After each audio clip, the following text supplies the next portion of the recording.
चलिए यहाँ ध्यान दें, क्या लिखे हैं? लिखे हैं social science VVI objective batch कराएंगे डिस्कशन VVI ऑब्जेक्टिव। ठीक है, एग्जाम में कितना ऑब्जेक्टिव तुम लोग का आएगा? 80 को आता है। अरे 80 ऑब्जेक्टिव आता है ना, 20 को तो प्रैक्टिकल रहता है, पता है ना। उसमें से 80 को ऑब्जेक्टिव आएगा, उसमें 40 को तुम लोग को बनाना रहता है ना। तो 40 को हम फिक्स से आना है इससे, ठीक है ना। जो डिस्कशन कराएंगे ना ध्यान से तुम लोग देखना है, जो डिस्कशन कराएंगे ना ध्यान से देखना है। एक बार देख लेना, फिर सप्ताह में दोबारा फिर देख लेना, दोबारा देखते समय 2 गुना फास्ट कर देना है, ठीक है ना। यानी इसको रिविजन करते रहना है, वीडियो बहुत इंपॉर्टेंट है, समझ आ गया ना। इससे मतलब तुम्हारा 80 ऑब्जेक्टिव पूछेगा, उसमें 40 को बनाना है, तो इसमें पक्का 40 को बन जाएगा, फिक्स है। उससे पहले तुम लोग को बताना चाहते हैं, सब्सक्राइब नहीं किया सब्सक्राइब कर दे। और एक जो मेरा 2 नया चैनल है जो बताए थे तुम लोग को, एक तो मेरा है जगदेव ब्लॉग JAGDEV, ये मेरा कॉमेडी वाला चैनल है जगदेव ब्लॉग।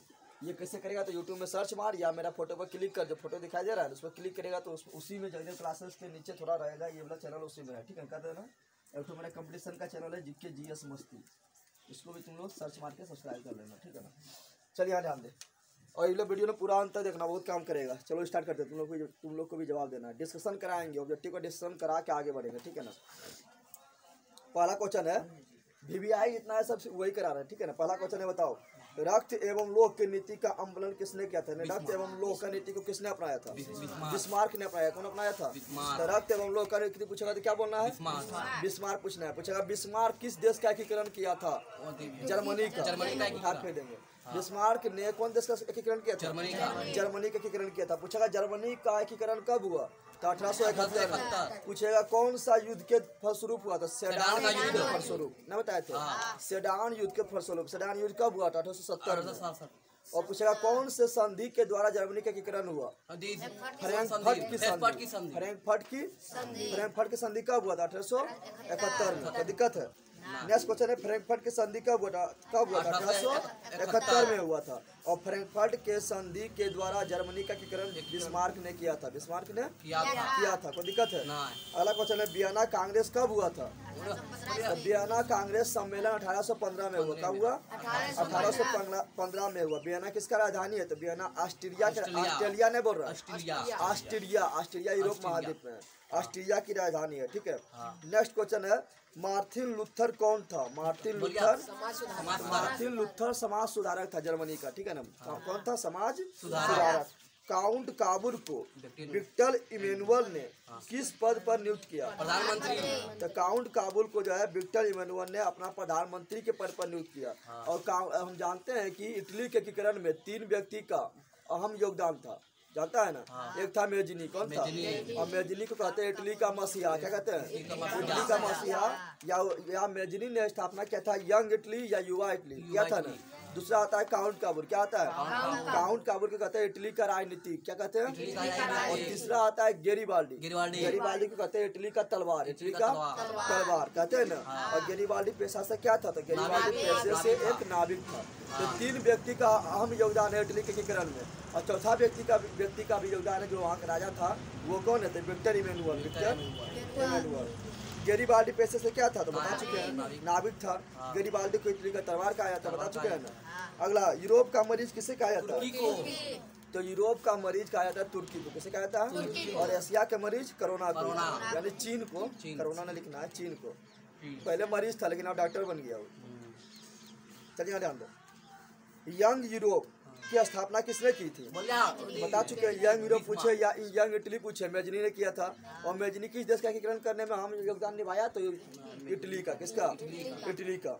नेक्स्ट, किस युद्ध के बाद जर्मनी का एकीकरण पूरा हुआ? तो बता चुके हैं कि जर्मनी का एकीकरण सेडान युद्ध के फलस्वरूप हुआ। सेडान युद्ध 1870 में हुआ था। और उसी के तहत एक संधि हुआ था, इसको बोलते हैं फ्रैंकफर्ट की संधि, 1871 में हुआ था। और उसी के तहत जर्मनी का एकीकरण हुआ। जर्मनी का एकीकरण किसने किया? तो बिस्मार्क किया। हम बार बार इतना लंबा चौड़ा इसलिए बोल रहे हैं कि तुम लोग को बार बार सुनो तो याद हो जाए, क्योंकि इंपॉर्टेंट ये सब है जो बोल रहे हैं बार बार। अगला है यूरोप वासियों के लिए किस देश का साहित्य एवं ज्ञान विज्ञान प्रेरणा स्रोत रहा है? तो सिंपल बात है, यूनान। यूरोप वासियों के लिए किस देश का साहित्य एवं ज्ञान विज्ञान प्रेरणा स्रोत रहा है? यूनान का। कौन रहा है? यूनान का रहा है, ठीक है ना। अगला है इटली एवं जर्मनी वर्तमान में किस महादेश के अंतर्गत आता है? एशिया महादेश। यूरोप महादेश। कौन महादेश? देखिए इटली पूछे, जर्मनी पूछे, फ्रांस पूछे, इंग्लैंड पूछे, यानी इंग्लैंड को ही बोलते हैं ब्रिटेन। क्या बोलते हैं? ये सब के बारे में पूछेगा तो सब कहाँ यूरोप में। कहाँ पर है? जर्मनी राइन राज्य का निर्माण किसने किया था? नेपोलियन तो बोनापार्ट। हम जानते हैं कि जर्मनी राइन राज्य के निर्माण नेपोलियन बोनापार्ट ने किया था। किसने किया था? Napoleon Bonaparte. और जानते हैं कि नेपोलियन बोनापार्ट कहाँ का? फ्रांस के था। और वहाँ फ्रांसीसी क्रांति कब हुआ? 1789 में हुआ था। हुआ था ना फ्रांसीसी क्रांति कब हुआ? 1789 में, ठीक है ना। और फ्रांसीसी क्रांति का नारा था क्या? समानता, स्वतंत्रता एवं बंधुता। पूछेगा समानता, स्वतंत्रता और बंधुता किस क्रांति का नारा है? तो बोलना है फ्रांसीसी क्रांति का। समझ आ गया तुम लोग को? और पूछेगा नेपोलियन कोड का स्थापना किसने किया था? यही किया था नेपोलियन बोनापार्ट। अगला है वियना कांग्रेस के द्वारा फ्रांस में किस शासक वंश की पुनर्स्थापना की गई? तो बताओ वियना कांग्रेस जो सम्मेलन हुआ था उसके बाद फ्रांस में किस शासक का फिर सत्ता आ गया था? जल्दी बता दे। तो बुर्बो वंश, उसका बुर्बो वंश का शासन पुनः आ गया था। और तुम लोग को बता चुके थे कि वियना कांग्रेस सम्मेलन 1815 में हुआ। कब हुआ? 1815 उसका नेता कौन था? तो उसका नेता था मेटरनिक। मेटरनिक कौन था? तो ऑस्ट्रिया का चांसलर। ऑस्ट्रिया का चांसलर बताए थे ना। ऑस्ट्रिया का किसका राजधानी है? तो वियना का है, इसलिए वियना में सम्मेलन हुआ था। बताए थे ना। नेक्स्ट क्वेश्चन है सन 1870 में, सन 1870 में कल पढ़ाएंगे तुम लोग को इकोनॉमिक्स, ठीक है ना। सन 1870 में फ्रांस और पर्सा के बीच युद्ध हुआ था। तो बता चुके तुम लोग को कि 1870 में कौन युद्ध हुआ? सैडान का युद्ध हुआ। 1870 में जो युद्ध हुआ था वो किस देश का बीच हुआ? तो फ्रांस और पर्सा के बीच। जिससे फ्रांस क्या हुआ? पराजित हो गया। और पर्सा क्या हुआ? जीत गया। पर्सा का नेतृत्व कौन कर रहा था? पर्सा जर्मनी के अंतर्गत आता है, जर्मनी का एक शहर है, ठीक है ना। तो पर्सा का नेतृत्व कौन कर रहा था? तो पर्सा का नेतृत्व कर रहा था बिस्मार्क। कौन कर रहा था? बिस्मार्क, ठीक है ना। नेक्स्ट क्वेश्चन है जिरबेलिन एक संस्था थी। तो जिरबेलिन किसका संस्था थी? व्यापारियों का संस्था थी, ठीक है ना। जर्मनी में जो व्यापार होता था वो एक संस्था बनाया था, तो व्यापारियों का संस्था था, ठीक है। बिस्मार्क निम्न में से क्या था? नहीं बताना है। बिस्मार्क क्या था? तो कूटनीति क्या था? कूटनीति समझता है ना, दिमाग लगाने वाला। कैसे मतलब किसी से दोस्ती कर लो, फिर उसका सहायता ले लो, फिर उसको पराजित कर लो। तो जानता तुम लोग कि बिस्मार्क 3 युद्ध लड़ा था ना। एक पहले डेनमार्क को पराजित किया था, दूसरा बार ऑस्ट्रेलिया को पराजित किया था। पहले क्या किया? डेनमार्क सबको पराजित कर लिया ऑस्ट्रेलिया से दोस्ती करके। अब ऑस्ट्रेलिया को पराजित कर दिया फ्रांस से दोस्ती करके, और फ्रांस को पराजित कर दिया और लास्ट में जर्मनी का एकीकरण कर दिया। तो इसको बोलते हैं कूटनीति। क्या बोलते हैं? लोग बताए थे, पढ़ाए थे जब चैप्टर उसमें पूरा डिटेल से बताए थे ना। नेक्स्ट क्वेश्चन है बताओ कि सब इम्पोर्टेंट क्वेश्चन है, ठीक है ना। इस वीडियो तुम लोग को 2-3 बार देखना है। आज देख लो, फिर एक सप्ताह में देखो, फिर महीना में देखो, फिर जब परीक्षा है तो फिर जल्दी दूंगा फास्ट करके देख लो, ठीक है ना।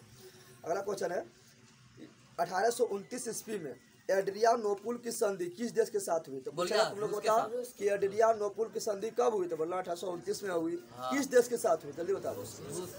एड्रियानोपुल की संधि किस देश? तुर्की के साथ। किसके साथ हुआ? तुर्की के साथ हुआ। तुर्की को जो है 2 भाग में तोड़ दिया था, ठीक है ना। जो ओटोमन साम्राज्य था तुर्की में, उसको नष्ट कर दिया था। तुर्की के साथ। किसके साथ हुआ? तुर्की के साथ। कब हुआ था? 1829 में। इटली एवं जर्मनी के एकीकरण के विरुद्ध निम्न में से कौन सा देश था? यानी कौन देश नहीं चाहता था कि इटली एवं जर्मनी का एकीकरण हो? यानी कौन देश विरुद्ध था? तो ऑस्ट्रिया। कौन था? ऑस्ट्रिया था। तो बोलेगा इटली एवं जर्मनी का एकीकरण किस देश के विरुद्ध हुआ? तो बोलना ऑस्ट्रिया। पूछेगा ऑस्ट्रिया का चांसलर कौन था? तो मेटरनिक था, ठीक है ना। ऑस्ट्रिया में जो वियना कांग्रेस सम्मेलन हुआ कब हुआ था? 1815 में हुआ था। 1815 में हुआ था। कोई दिक्कत है? ऑस्ट्रिया की राजधानी कहाँ है? तो वियना है। नेक्स्ट क्वेश्चन है मेजिनी का संबंध किस संगठन से था? तो सिंपल बात है, कार्बोनरी से था। कार्बोनरी क्या था? तो कार्बोनरी एक गुप्त क्रांतिकारी संगठन था। गुप्त क्रांतिकारी संगठन। जैसे भगत सिंह को तो क्रांतिकारी नहीं था भारत में, उसमें मेजिनी वहाँ पर एक क्रांतिकारी था। तो कार्बोनरी क्या था? एक गुप्त क्रांतिकारी संगठन था, ठीक है ना। मेजिनी उसी का सदस्य था, उसी का, ठीक है। पहला चैप्टर का जितना था VVI क्वेश्चन सब बता दिए। अब दूसरा चैप्टर में पहुंच रहे हैं समाजवाद एवं साम्यवाद में। जितना VVI क्वेश्चन है सबको बताएंगे, ठीक है ना। इसलिए वीडियो काफी इंपोर्टेंट होने वाला है, लास्ट तक देखना जरूर। कार्ल मार्क्स का जन्म कहाँ हुआ? जल्दी बता दो। जर्मनी में। कार्ल मार्क्स का जन्म जर्मनी में हुआ था, बताए थे ना। कब हुआ था? 1818 ईस्वी में हुआ था। और जर्मनी के वान शहर में हुआ था, पढ़ाए थे तुम लोग को। 1818 ईस्वी में हुआ था, बताए थे ना। तो कार्ल मार्क्स का जन्म 1818 ईस्वी में हुआ था। अगला क्वेश्चन है बोल्शेविक क्रांति कब हुई? तो बोल्शेविक क्रांति हुआ था 1917 ईस्वी में।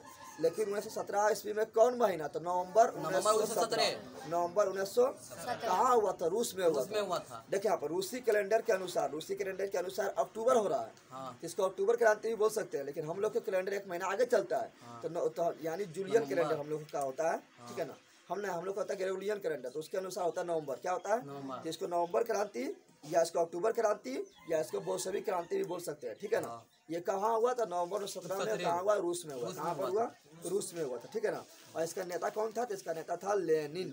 कौन था? लेनिन। पूछेगा बोल्शेविक क्रांति 1917 में हुआ था, नवंबर 1917 में जो हुआ था, उसका नेता कौन था? तो बोलना लेनिन। क्या बोलना? लेनिन, ठीक है ना। अगला क्वेश्चन है, साम्यवादी शासन का पहला प्रयोग कहाँ हुआ? रूस में। सिंपल बात है, रूस में हुआ। उठा फेंक देंगे। साम्यवादी शासन का पहला प्रयोग कहाँ हुआ? रूस में हुआ था। कहाँ पर हुआ? और साम्यवादी शासन का पहला प्रयोग कहाँ पर हुआ? रूस में हुआ था। समझ आ गया ना। साम्यवादी शासन मतलब था सब लोग वहाँ बराबर है, किसी को कोई कौन है तो अमीर है, कोई गरीब है, किसी को मतलब राजा जो है सब बराबर है, ठीक है। नेक्स्ट क्वेश्चन है, डास कैपिटल का प्रकाशन किस वर्ष हुआ? तो दास कैपिटल का प्रकाशन हम बताए थे तुम लोग को कि 1867 ईस्वी में, वो बताए थे। दास कैपिटल का प्रकाशन 1867 ईस्वी में हुआ था। कौन किया था? तो कार्ल मार्क्स ने लिखा था। बोलेगा दास कैपिटल कौन लिखा? Karl Marx. तो काफी इंपोर्टेंट क्वेश्चन है, क्वेश्चन आना फिक्स है। तो दास कैपिटल लिखा था कार्ल मार्क्स।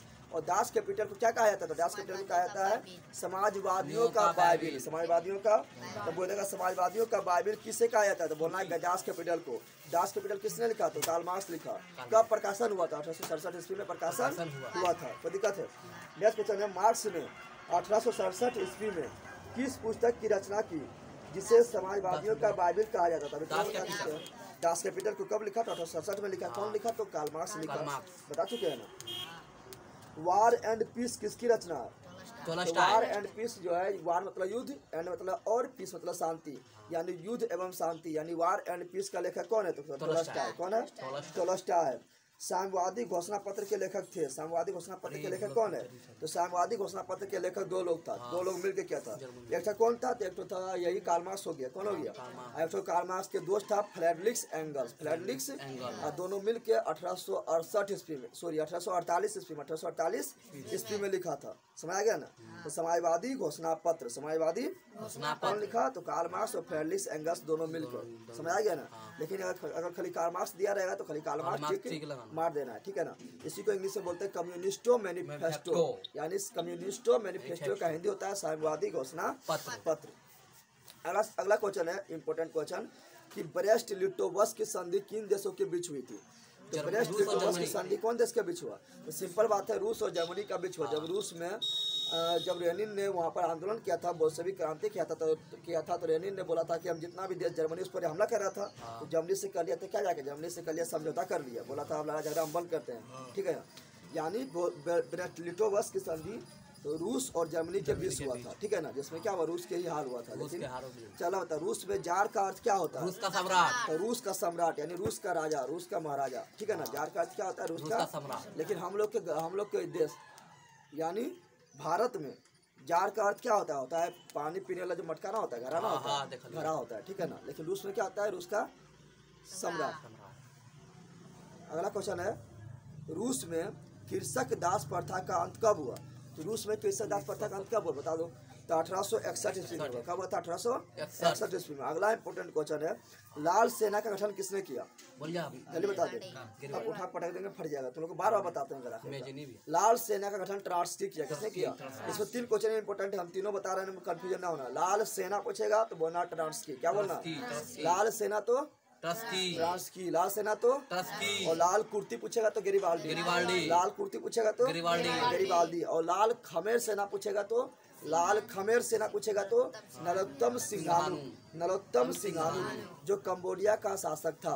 फिर बोल रहे हैं लाल कुर्ती गैरिबाल्डी, लाल कुर्ती लाल सेना ट्राट्स्की, लाल सेना और लाल खमेर सेना तो नरोत्तम सिंघानू जो कंबोडिया के शासक था।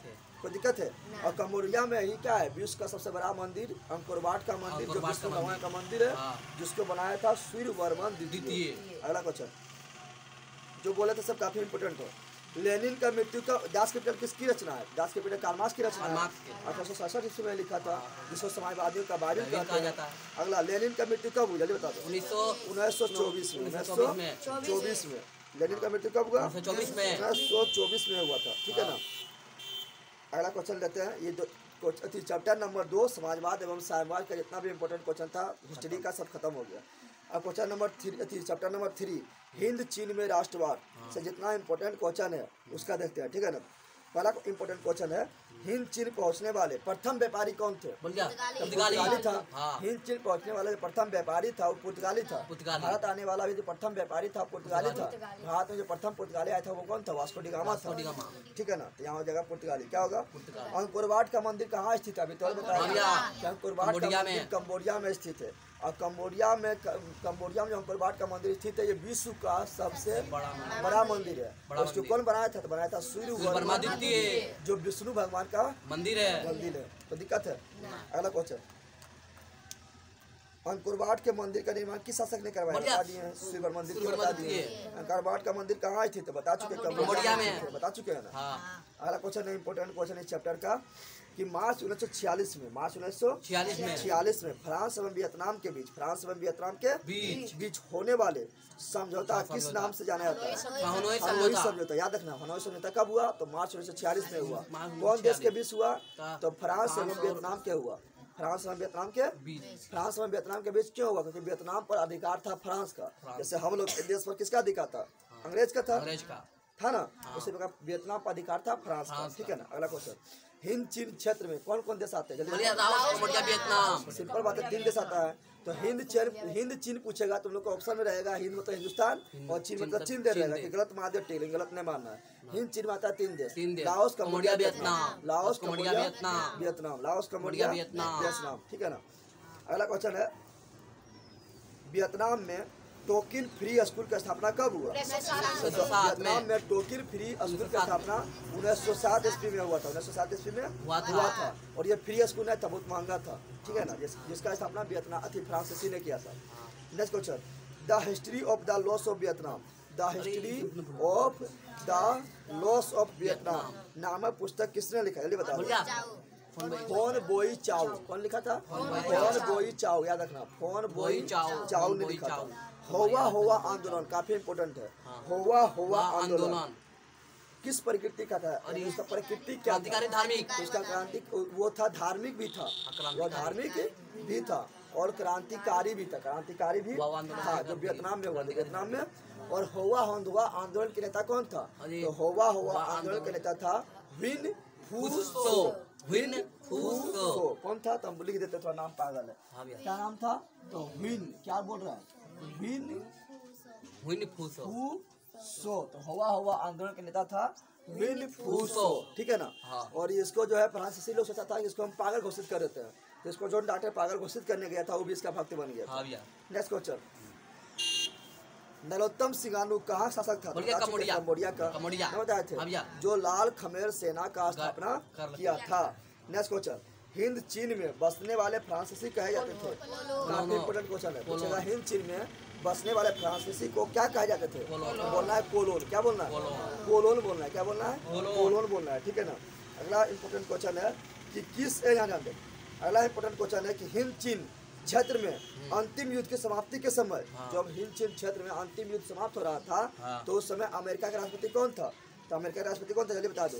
यानी उस समय फ्रांसीसी निकल रहा था, तो अमेरिका निकल रहा था, बोलेंगे निक्सन। क्या बोलेंगे? निक्सन। क्या बोलेंगे? निक्सन बोलेंगे। क्या बोलेंगे? निक्सन। को दिक्कत है। अगला क्वेश्चन है, किस प्रसिद्ध दार्शनिक ने एक अदालत लगाकर अमेरिका को वियतनाम युद्ध के लिए दोषी माना था? कि अमेरिका ही जो है वियतनाम में जो युद्ध हुआ उसका मेन दोषी कौन है? तो अमेरिका है। कौन है? कौन माना था? जल्दी बता दो। रसेल। कौन? ये क्या था? फ्रांसीसी दार्शनिक था। कौन था? फ्रांसीसी दार्शनिक था, उसका नाम था रसेल। कौन था? रसेल। अगला इंपोर्टेंट क्वेश्चन है चैप्टर नंबर 3 का। जितना भी इंपोर्टेंट क्वेश्चन था, जितना भी VVI क्वेश्चन था, खत्म हो गया। अब चैप्टर नंबर 4 में पहुंचना है, VVI क्वेश्चन देखेंगे। चैप्टर नंबर 4 था भारत में राष्ट्रवाद, जिससे ज्यादा क्वेश्चन आता है, काफी इंपोर्टेंट है, एकदम ध्यान से सुनना। ठीक है ना। चैप्टर नंबर 4 में पहुंच रहा है, कोई दिक्कत है? बता, पहला नंबर क्वेश्चन है, बता सविनय अवज्ञा आंदोलन कब हुआ और किस यात्रा से हुआ? तो जानते हैं कि सविनय अवज्ञा आंदोलन की शुरुआत दांडी यात्रा से हुआ। दांडी यात्रा शुरुआत कब हुआ? तो दांडी यात्रा की शुरुआत हुआ था 12 मार्च 1930 से। 12 मार्च 1900। और दांडी यात्रा की शुरुआत हुआ था महात्मा गांधी के साबरमती आश्रम से लेकर दांडी यात्रा जाना था। यानी साबरमती आश्रम से शुरुआत हुआ था दांडी यात्रा के लिए 12 मार्च 1930 को। 12 मार्च 1930। इसका नेता कौन था? तो महात्मा गांधी था। कौन था? महात्मा गांधी था। कोई दिक्कत है? और 12 मार्च 1930 को शुरू किया था यह आंदोलन और 6 अप्रैल 1930 को कहाँ पहुंचा? दांडी। कहाँ पहुंचा? और महात्मा गांधी वहाँ समुद्र के पानी लिया, नमक बनाया और नमक कानून का उल्लंघन किया। पूछेगा नमक कानून का उल्लंघन कब किया? तो 6 अप्रैल 1930 को। और नमक कानून को तोड़कर उसी दिन से सभी ने अवज्ञा आंदोलन शुरू किया। तो पूछेगा सभी ने अवज्ञा आंदोलन का शुरुआत कब किया? तो 6 अप्रैल 1930 को। कोई दिक्कत है? जितना कहानी बताया ना अच्छा सुन लेना। नेक्स्ट क्वेश्चन यहाँ और बताना चाहते हैं। पूछेगा असहयोग आंदोलन का शुरुआत 1920 में, अगस्त 1920 में कौन किया था? महात्मा गांधी किया।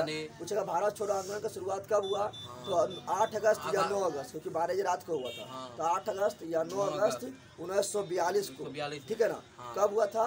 कौन किया था? तो महात्मा गांधी किया था। और उसी समय महात्मा गांधी नारा दिया था, अंग्रेज भारत छोड़ो और करो या मरो। तो दिक्कत है। और बिहार में चंपारण आंदोलन भी किसने किया? तो महात्मा गांधी ने किया था, 1917 में किया था। और महात्मा गांधी को बिहार बुलाया था कौन? चंपारण कौन बुलाया था? तो राजकुमार शुक्ल। कोई दिक्कत है? जो हम बोल रहे हैं पंडित जैसे खाली सुनना ना, सौ नहीं करना है, ध्यान देना। नेक्स्ट क्वेश्चन है, राष्ट्रीय स्वयं सेवक संघ की स्थापना कब और किसने की? राष्ट्रीय स्वयं सेवक संघ का स्थापना कब हुआ और किसने किया? ठीक है ना? इसी को इंग्लिश में बोलते हैं RSS, ठीक है ना? तो राष्ट्रीय स्वयं सेवक संघ का स्थापना 1925 में हुआ था। और क्या था? KV हेडगेवार, ठीक है ना? नेक्स्ट क्वेश्चन है, सिपाही विद्रोह कब हुआ था? जानते हैं कि सिपाही विद्रोह 1857 ईस्वी में हुआ था। और इसका शुरुआत किया था मंगल पांडे ने।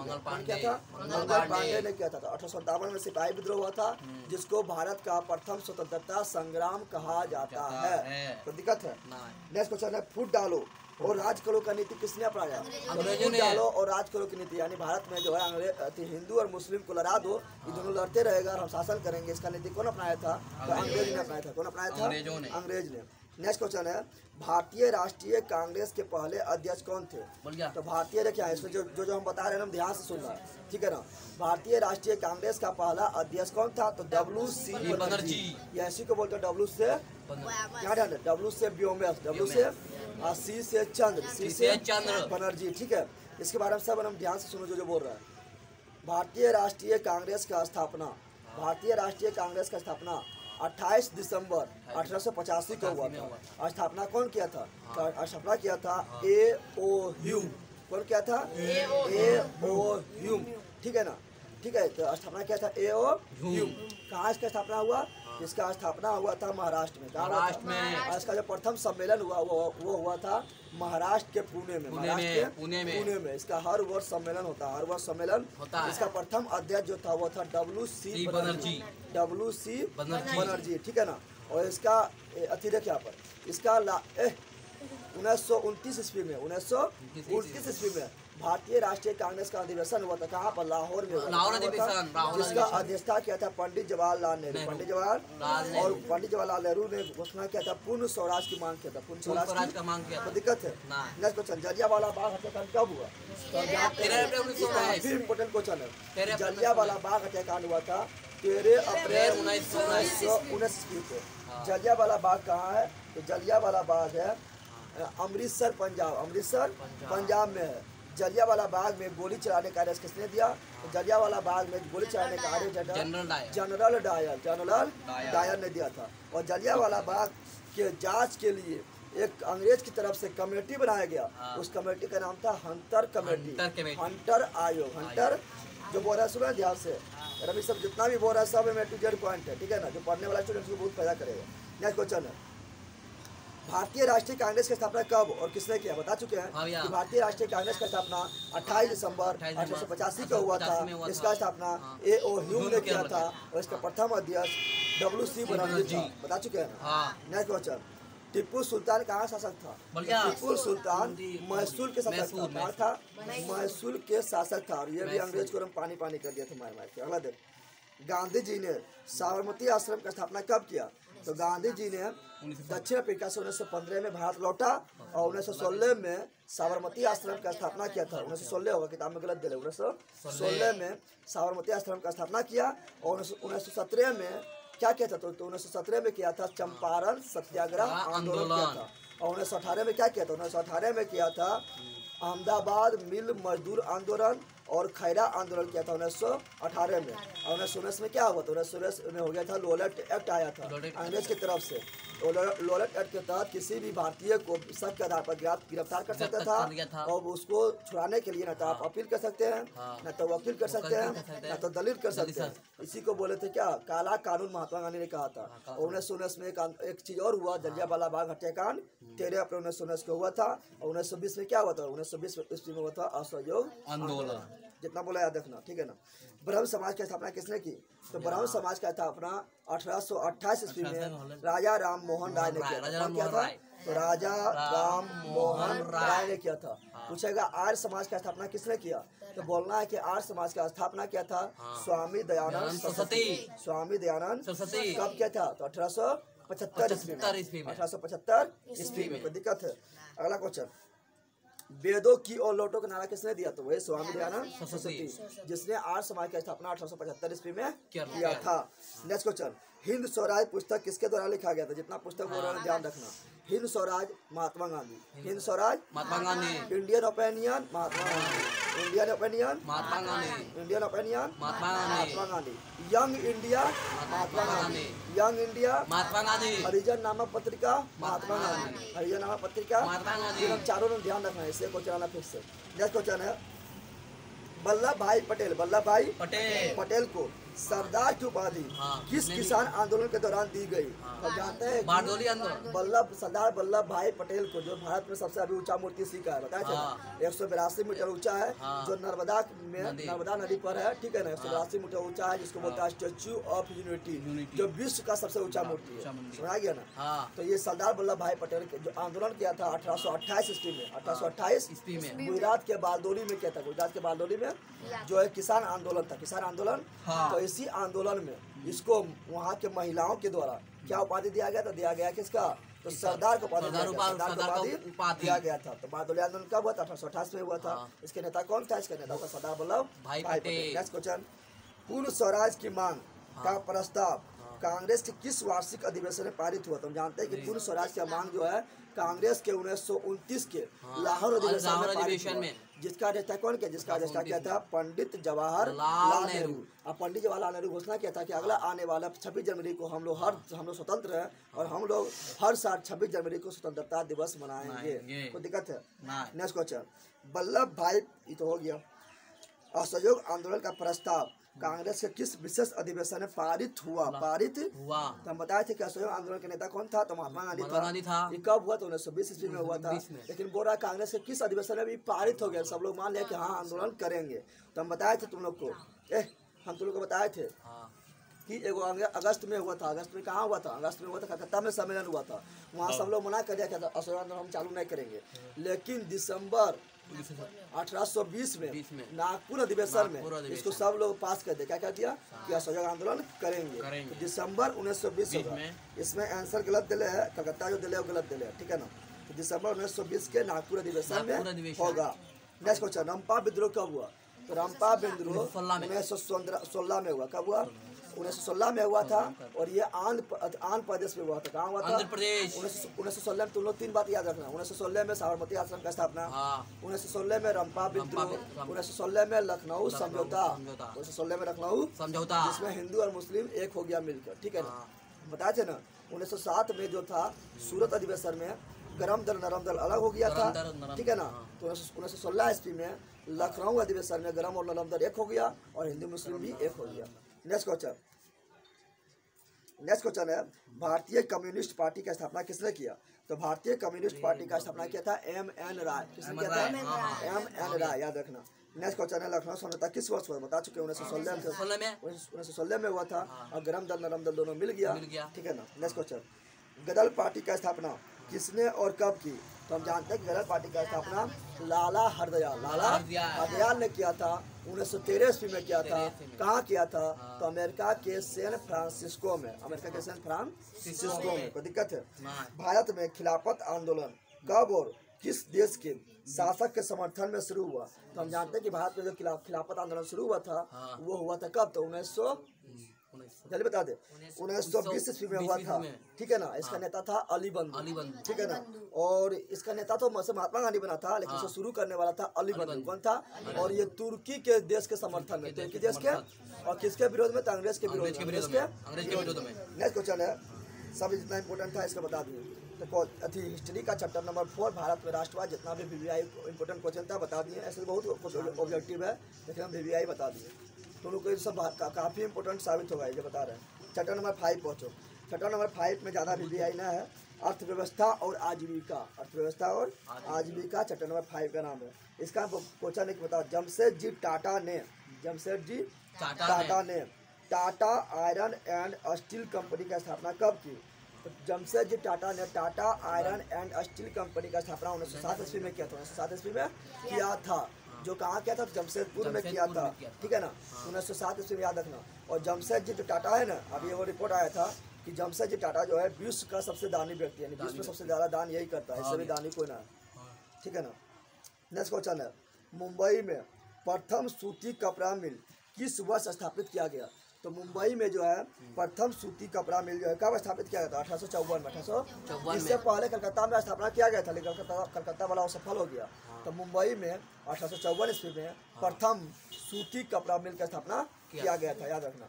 नेक्स्ट क्वेश्चन है, वाष्प चलित तो समझता है, भाप द्वारा चलने वाला इंजन यानी वाष्प चलित रेल इंजन का आविष्कार किसने किया? तो इसको कौन किया था बता दे। तो बोलना है जेम्स वाट। किसने किया था? काफी इंपोर्टेंट क्वेश्चन है। बोलेगा भाप इंजन का आविष्कार किसने किया? तो बोलना है जेम्स वाट। पहले तुम लोग देखता था ना, तो कोयला जलाएगा, उससे पानी गर्म होगा तो भाप बनेगा तो क्या होगा? ट्रेन को ढक लेगा। टरबाइन घूमेगा तो बिजली उत्पन्न होगा तो ट्रेन को ढक लेगा। तुम्हें लगता है? अरे तुम्हें लगता है ना कि भाप डबका रहा है तो भाप में ताकत होता है ना, होता है। भाप पर तुम लोग क्या कटोरी रख दे, उससे भाप आएगा, उसको ढकल देगा, नहीं ढकल देगा, तो भाप में ताकत होता है ना। तो भाप इंजन को सर किसने किया था? James Watt. कौन किया था? ज़्यादा भाप बनेगा तो ज़्यादा ताकत लगाएगा, कम भाप लगेगा तो कम ताकत लगाएगा। नेक्स्ट क्वेश्चन, सेफ्टी लैम्प का आविष्कार किसने किया? सेफ्टी लैम्प यानी सुरक्षा वाला लैम्प, जिसका आविष्कार किया था हम्फ्री डेवी। कौन किया था? हम्फ्री, तुम हो जाओ फ्री यानी हम फ्री डेवी। कौन? जब तुम फ्री होगा तो आ जाएगा तुम्हारा नाम डेवी यानी हम्फ्री डेवी। भारत के लिए पहला फैक्ट्री एक्ट कब पारित हुआ? तो भारत के लिए पहला फैक्ट्री एक्ट कब पारित हुआ जल्दी बता दे। तो 1881 ईस्वी में 1881 ईस्वी में भारत के लिए पहला फैक्ट्री में मतलब कानून मतलब क्या होना चाहिए? फैक्ट्री में कोई मजदूर कितना देरी कानून करेगा, उसको कितना मतलब तनख्वाह मिलना चाहिए। ठीक है ना। पहले मतलब क्या होता था, जो मालिक रहता था फैक्ट्री को दम भर खटवा रहा है मजदूर को, 12 घंटा 16 घंटा खटवा रहा है, पैसा भी नहीं देता था ज़्यादा। लेकिन नियम बना दिया कि 8 घंटा खटवाना है, महिला काम नहीं करेगा, महिला कितना देरी काम करना है, बच्चा 14 वर्ष से कम आयु बच्चा नहीं काम करेगा। सब जो कानून बना था वो कब बना था? 1881 में बना था। उस समय गवर्नर जनरल था भारत का लॉर्ड रिपन। कौन था? Lord Ripon. नेक्स्ट क्वेश्चन है, इंग्लैंड में सभी स्त्री एवं पुरुषों को वयस्क मताधिकार कब पारित हुआ? यानी इंग्लैंड में जो है प्राप्त हुआ, बताना है। सब पुरुष का तो अधिकार था ही कि वोट देगा, लेकिन महिला का अधिकार नहीं था। महिला का अधिकार नहीं था। तो कब मतलब महिला पुरुष दोनों का अधिकार मिल गया पूरा रूप से? कब अधिकार मिला? तो इसको मिला था 1828 ईस्वी में। अगला क्वेश्चन है कि स्पिनिंग जेनी का आविष्कार किसने किया? देखिए आप बोल रहे हैं क्या? स्पिनिंग कैसे रखना? स्पिन करता है बोलवा। तो स्पिनिंग जेनी का आविष्कार किसने किया? जिसका ना कब हुआ जिसको बताना है 1770 में बताना है। और ये उतना इंपॉर्टेंट नहीं था। अगला जो इंपॉर्टेंट क्वेश्चन है वो है कि औद्योगिक क्रांति सर्वप्रथम किस देश में हुआ है? काफी इंपॉर्टेंट है। औद्योगिक क्रांति यानी औद्योगिक क्रांति में समझ रहा है, फैक्ट्री लगना सर्वप्रथम कौन देश में प्रारंभ हुआ? तो इंग्लैंड। कब हुआ? इंग्लैंड में हुआ था। सर्वप्रथम कहाँ हुआ था? इंग्लैंड में हुआ था। अगला जो नेक्स्ट क्वेश्चन है इंपॉर्टेंट वो है Akhil Bharatiya trade union Congress. Akhil Bharatiya trade union Congress का स्थापना कब हुआ था? अखिल भारतीय ट्रेड यूनियन कांग्रेस का स्थापना 1920 में हुआ था और इसका अध्यक्ष बना था लाला लाजपत राय। और लाला लाजपत राय ने ही चलाया था क्या? साइमन कमीशन वापस जाओ, बताया था ना। तो इसी में क्या हुआ था? 1828 ईस्वी में साइमन कमीशन वापस जाओ के विरोध में लाला लाजपत राय के माथा पर लग गया लाठी अंग्रेज के द्वारा। तो लाला लाजपत राय को क्या हो गया? मृत्यु हो गया। कहाँ पर हुआ? तो लाहौर में। कहाँ हुआ? लो से लाहौर में, लो से लाठी से, लो से लाला लाजपत राय क्या मृत्यु हो गया। नेक्स्ट क्वेश्चन, वैज्ञानिक समाजवाद का प्रतिपादन किसने किया? तो वैज्ञानिक समाजवाद का प्रतिपादन किया था कार्ल मार्क्स। कौन किया था? कार्ल मार्क्स ने किया था, याद रखना। वैज्ञानिक समाजवाद का प्रतिपादन किसने किया था? कार्ल मार्क्स ने किया था। कार्ल मार्क्स के बारे में बता चुके थे। इसका जन्म कहाँ हुआ? जर्मनी में हुआ। जर्मनी के वोन शहर में हुआ था। 1818 में हुआ था। और यही लिखा था क्या? Das Kapital. क्या लिखा था? दास कैपिटल लिखा था। और इसे कहते हैं समाजवादियों का बाबिल कहते हैं, बता चुके हैं ना। इसे याद रखना। नेक्स्ट क्वेश्चन है भारत में कोयला उद्योग का प्रारंभ कब हुआ? तो 1914 बोलना है। क्या बोलना है? 1914। नेक्स्ट क्वेश्चन है, भारत में Tata hydro electric power station, भारत में Tata hydro electric power station की शुरुआत कब हुआ है, स्थापना कब हुआ? तो 1910 याद रखना, ये सब उतना इंपॉर्टेंट ना है, ठीक है ना। अब चैप्टर नंबर 5 के इतना इंपॉर्टेंट क्वेश्चन था बता दिए, ठीक है। अब क्वेश्चन नंबर 6 पहुँचेंगे, चैप्टर नंबर 6 पहुँचेंगे। चैप्टर नंबर 6 का नाम है शहरीकरण एवं शहरी जीवन, शहरीकरण एवं शहरी जीवन, ठीक है ना, शहरीकरण एवं शहरी जीवन। इसमें जितना इंपॉर्टेंट क्वेश्चन है सब बता रहे हैं, ज़्यादा ना है लेकिन बता रहे हैं, बताना है। पहला क्वेश्चन है सामंती व्यवस्था, चैप्टर नंबर 6 सामंती व्यवस्था। सामंती व्यवस्था तुम्हें समझता है ना, यानी खाली अमीर लोग के शासन जो हो, ठीक है। ऐसा हो गया, बताते यूरोप में क्या था, पादरी शासन था, पादरी लोग क्या था, अमीर था, बताते ना। तो अमीर लोग के शासन को बोलते हैं सामंती व्यवस्था। क्या बोलते हैं? तो सामंती व्यवस्था से हटकर, सामंती व्यवस्था से हटकर किस प्रकार की शहरी व्यवस्था की प्रवृत्ति बढ़ी है, बता। चलिए बता। प्रगतिशील प्रवृत्ति, प्रगतिशील यानी सब लोग प्रगति करें, गांव से सब लोग शहर जाने लगे कमाने की, प्रगति करने के लिए प्रगतिशील व्यवस्था। प्रगतिशील जनसंख्या का घनत्व सबसे अधिक कहाँ होता है? जनसंख्या सबसे ज्यादा कहाँ होता है, बता। गांव में होता है कि नगर में होता है कि महानगर में होता है? सिंपल बात है, महानगर में होगा। अरे गांव में कम, नगर में थोड़ा उससे ज्यादा, महानगर में बहुत ज्यादा ना हो जाएगा। जैसे दिल्ली में बहुत जनसंख्या है, मुंबई चल जाता, मुंबई में बहुत जनसंख्या है ना, तो महानगर होगा। क्या होगा? अगला क्वेश्चन, पटना का प्राचीन नाम क्या है? तो सिंपल बात है, पाटलिपुत्र। पटना का प्राचीन नाम क्या है? पाटलिपुत्र। क्या है? पाटलिपुत्र है। क्या नाम है? पाटलिपुत्र, ठीक है ना, जो बिहार की राजधानी है। पूंजीपति वर्ग का दूसरा किस, देखें आप, पूंजीपति वर्ग के द्वारा किस वर्ग का शोषण हुआ? तो जानते हैं पूंजीपति यानी जो अमीर लोग था, जो पूरा अमीर था, फैक्ट्री मालिक था, उसके द्वारा किसका शोषण हुआ? किसका शोषण हुआ? तो मजदूर का हुआ। मजदूर में शोषण करेगा तो लिखना है मजदूर का। मजदूर ऑप्शन नहीं दिला तो लिखना है मजदूर को बोलते हैं श्रमिक। क्या बोलते हैं? तो श्रमिक वर्ग का श्रमिक। इसलिए हम श्रमिक दिवस मनाते हैं कब? तो 5 मई को। बोलेगा मजदूर दिवस कब मनाते हैं? 5 मई। 5 मई, ठीक है ना, 5 मई ना, 1 मई, सॉरी। मजदूर दिवस यानी श्रमिक दिवस कब मनाते हैं? तो 1 मई। कब मनाते हैं? 1 मई को मनाते हैं। नेक्स्ट क्वेश्चन है, कौन सा सामाजिक वर्ग बुद्धिजीवियों वर्ग के रूप में उभर कर आया? यानी कौन सा सामाजिक वर्ग है जो बुद्धिजीवी वर्ग के रूप में उभर कर आया? तो जो मध्यम यानी बीचा वाला जो था, बीचा वाला, एगो था पूरा अमीर तो हो गया पूंजीपति वर्ग, एगो था बीचा वाला जो नौकरी कर रहा है, पढ़ा लिखा थोड़ा मोड़ा है, वो हो गया मध्यम वर्ग, एगो था सबसे निचुआ वाला, इसको बोलते हैं श्रमिक वर्ग। क्या बोलते हैं? तो मध्यम लोग थोड़ा पढ़ लिख लिया तो सोचने समझने लगा कि हम लोग के साथ गलत हो रहा है, जो ये लोग पूंजीपति लोग जो है फैक्ट्री का जो मालिक गलत कर रहा है, यानी उभर कर आया। कौन आया? तो मध्यम वर्ग। कौन हो जाएगा? मध्यम वर्ग। लंदन किसका राजधानी है? तो इंग्लैंड यानी ब्रिटेन का। तो लंदन में अनिवार्य प्राथमिक शिक्षा कब लागू हुआ? तो 1870 याद रखना, कब याद लागू हुआ? तो 1870 को। नेक्स्ट क्वेश्चन है, गार्डन सिटी की अवधारणा किसने विकसित की थी? गार्डन सिटी की अवधारणा किसने विकसित की थी?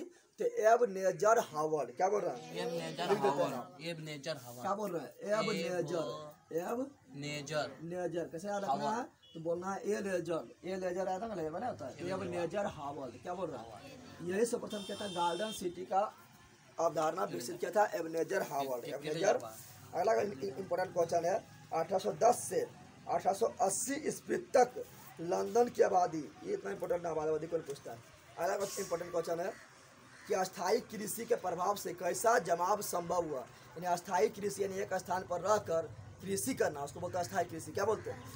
अस्थायी कृषि के प्रभाव से। पहले आदि मानव लोग था तो अस्थायी कृषि करता था, आज यहाँ रहेगा, यहाँ खेती कर लिया, कल दूसरा जगह चल जाएगा, दूसरा जगह खेती करेगा। जैसे उन्होंने देता आता है आदिवासी लोग आता है तो गुलगुलिया जिसको बोलते हैं, आता है तो भटकती नहीं आता है, एक जगह रहा, दूसरा जगह रहा, तीसरा जगह रहा। तो अस्थायी कृषि मतलब एक स्थान पर रह के कृषि करना है, स्थान पर रह के कृषि। तो अस्थायी कृषि के प्रभाव से कैसा जमाव संभव हुआ? जल्दी बता रहे हो। संपत्ति का, अरे एक जगह रहेगा तो संपत्ति अपना इकट्ठा करके रखेगा, और तुम यहाँ बस गया वहाँ बस संपत्ति कैसे कितने ले जाएगा? तो तंबू गाड़ेगा ना तुम खाली। अगला बताओ, शहर को आधुनिक व्यक्ति का किस प्रकार का क्षेत्र माना जाता है? शहर को जो है आधुनिक व्यक्ति, जो अभी का व्यक्ति है, आधुनिक व्यक्ति जो है का किस प्रकार का क्षेत्र माना जाता है? तो प्रभाव क्षेत्र, यानी प्रभाव शहर डालता है कि ये शहर में जाएंगे तो अच्छा कमाएंगे, ठीक है ना। अगला इंपॉर्टेंट क्वेश्चन है कि आधुनिक काल में औद्योगिकीकरण आधुनिक काल में औद्योगिकीकरण ने किसके स्वरूप को गहन रूप से प्रभावित किया?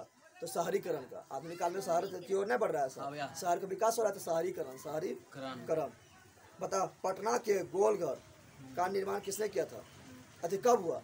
पटना का जो गोलघर है उसका निर्माण कब हुआ?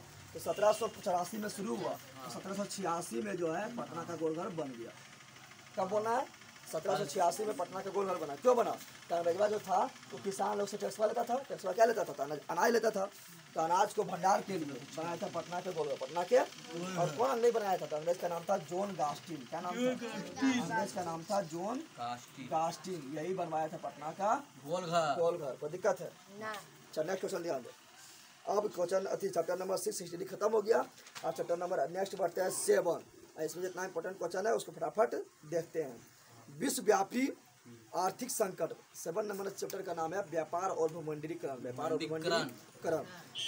1 नंबर क्वेश्चन, विश्वव्यापी आर्थिक संकट। विश्वव्यापी आर्थिक संकट किस वर्ष आरंभ हुआ? ये क्वेश्चन काफी इंपॉर्टेंट है।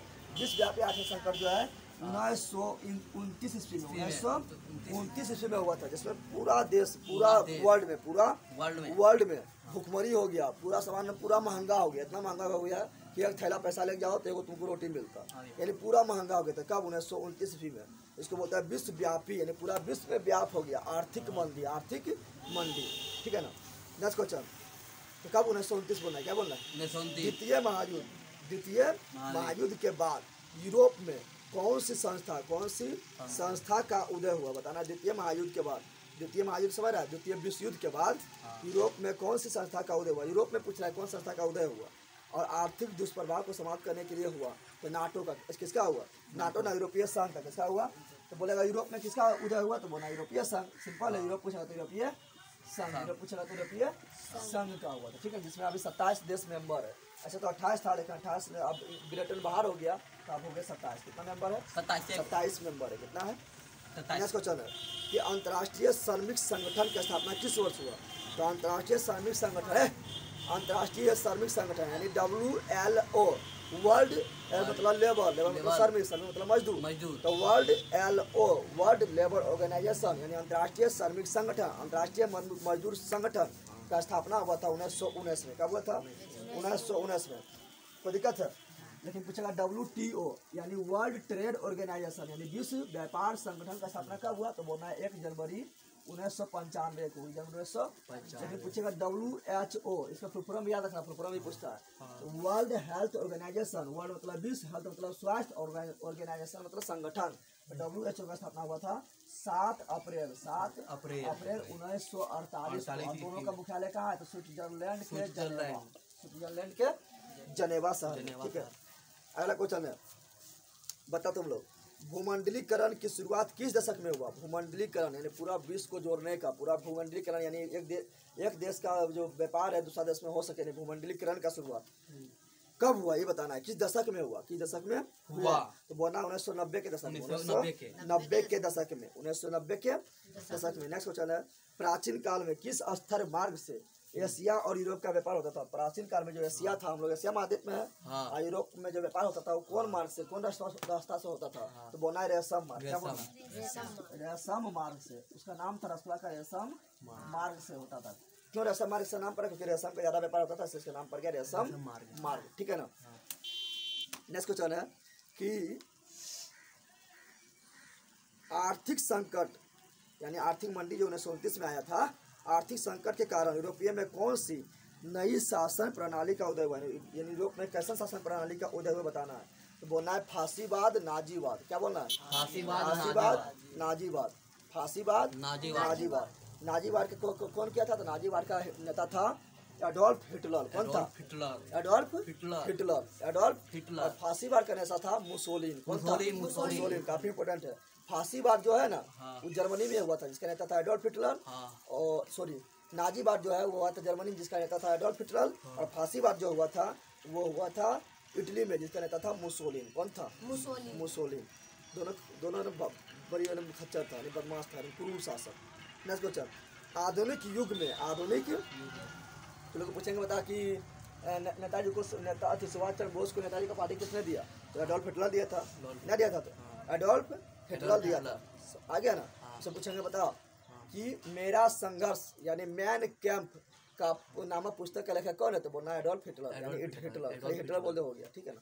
नेक्स्ट क्वेश्चन है, आधुनिक युग में अर्थव्यवस्था के क्षेत्र में होने वाली सबसे बड़ी क्रांति कौन है? तो आधुनिक युग यानी अभी के युग में अर्थव्यवस्था के क्षेत्र में होने वाली सबसे बड़ी क्रांति कौन है? तो सिंपल बात है, औद्योगिक क्रांति है। नहीं बताए थे औद्योगिक क्रांति का शुरुआत सर्वप्रथम कौन देश में हुआ? तो इंग्लैंड में हुआ। इंग्लैंड में। नेक्स्ट क्वेश्चन है काफी इंपोर्टेंट है, गिरमिटिया मजदूर। क्या बोल रहा है? गिरमिटिया मजदूर बिहार के किस क्षेत्र से भेजे जाते थे? तो बिहार के कौन क्षेत्र से गिरमिटिया मजदूर भेजे जाते थे? तो बिहार के कौन क्षेत्र से? देखिए मान लो ये बिहार है, क्या इधर हो गया उत्तर, इधर क्या हो गया? इधर हो गया दक्षिण, इधर हो गया पूर्व, इधर हो गया पश्चिम, ये हो गया उत्तर, ये क्या हो गया? उत्तर हो गया, ये हो गया पूर्व, क्या हो गया? ये हो गया मेरा पश्चिम, क्या हो गया? ये मेरा हो गया दक्षिण, क्या हो गया? तो यहाँ बोल रहा है कि गिरमिटिया मजदूर बिहार के किस क्षेत्र से भेजा जाता था? तो बिहार के इस क्षेत्र से। कौन क्षेत्र से? पीछे को क्या बोलेंगे? इसको बोलेंगे उत्तर और पश्चिम। क्या बोलेंगे? उत्तर पश्चिम के बीच में है तो बोलेंगे उत्तर पश्चिम से गिरमिटिया मजदूर। गिरमिटिया में तो मतलब मजदूर तो समझ रहा है। तो अंग्रेजा बोलेगा चल दूसरा देश, वहाँ पर मेरा फैक्ट्री लगा है, वहाँ पर तुम काम करना, तुमको साइन करवा लेगा कि 5 साल तुमको वहाँ में काम करना है तो करना है, 5 साल से पहले तुमको घर आने नहीं देंगे। यानी एक एग्रीमेंट के तहत तुमको ले चल जाएगा काम करवाना दूसरा देश। इसी को तो इस मजदूर को बोलते हैं गिरमिटिया मजदूर। क्या बोलते हैं? और गिरमिटिया मजदूर जो है बिहार से अंग्रेज कहाँ से ले जाता था? तो उत्तर पश्चिम क्षेत्र से। उत्तर पश्चिम समझ लो क्या गिरमिटिया मजदूर। नेक्स्ट क्वेश्चन, ब्रेटन वुड्स सम्मेलन किस वर्ष हुआ? ब्रेटन वुड्स सम्मेलन किस वर्ष हुआ? 1944 में हुआ। कब था? 1944 में ब्रेटन वुड्स सम्मेलन हुआ, जो काफी इंपोर्टेंट है, याद रखना। कब हुआ? 1944 ईस्वी में हुआ था, द्वितीय विश्व युद्ध के बाद। द्वितीय विश्व युद्ध रहा था उस समय हुआ था। 1945 में द्वितीय विश्व समाप्त हुआ था। नेक्स्ट क्वेश्चन, पहले विश्व बाजार के रूप में, काफी इंपोर्टेंट क्वेश्चन है, पहले विश्व बाजार यानी मतलब पहला कौन बाजार है जो पूरा विश्व बाजार के रूप में मान्यता मिला? यानी पहले विश्व बाजार के रूप में कौन सा शहर उभर कर आया? याद रखना अलेक्जेंड्रिया। क्या रखना है? अलेक्जेंड्रिया। कौन सा? अलेक्जेंड्रिया। अलेक्जेंड्रिया शहर, अलेक्जेंड्रिया किसके नाम पर पड़ा था? पड़ा सिकंदर महान के नाम पर। सिकंदर को बोलते थे अलेक्जेंडर। क्या बोलते थे? सिकंदर को बोलते थे क्या? अलेक्जेंडर। उसी के नाम पर अलेक्जेंड्रिया। क्या हुआ? अलेक्जेंड्रिया। नेक्स्ट क्वेश्चन है कि विश्व बाजार का विस्तार आधुनिक काल में किस समय से आरंभ हुआ? विश्व बाजार का जो विस्तार है आधुनिक काल में कब आरंभ हुआ? तो 18वीं शताब्दी में। इतना इंपोर्टेंट ना होता। अब क्वेश्चन नंबर है चैप्टर नंबर है 8। इस चैप्टर का मतलब हिस्ट्री का सबसे लास्ट चैप्टर, जिसका नाम है प्रेस, संस्कृति एवं राष्ट्रवाद। इसमें जितना इंपोर्टेंट क्वेश्चन है बताते हैं, उसका पहुंचेंगे तुरंत भूगोल में, ठीक है ना। किसने कहा? किसने कहा? भूगोल यानी ज्योग्राफी। किसने कहा कि मुद्रण, मुद्रा मतलब मुद्रा यानी पैसा, ठीक है ना। किसने कहा? मुद्रण ईश्वर के द्विवी, ईश्वर के द्विवी।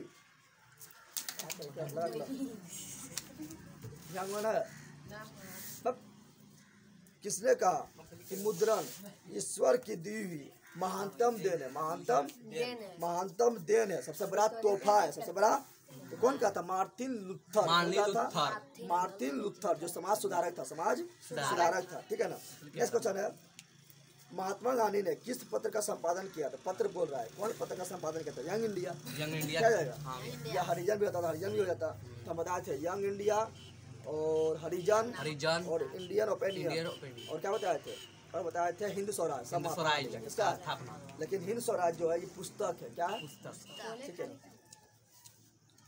गुटेनबर्ग का जन्म किस देश में हुआ? गुटेनबर्ग का जन्म किस देश में? जर्मनी में।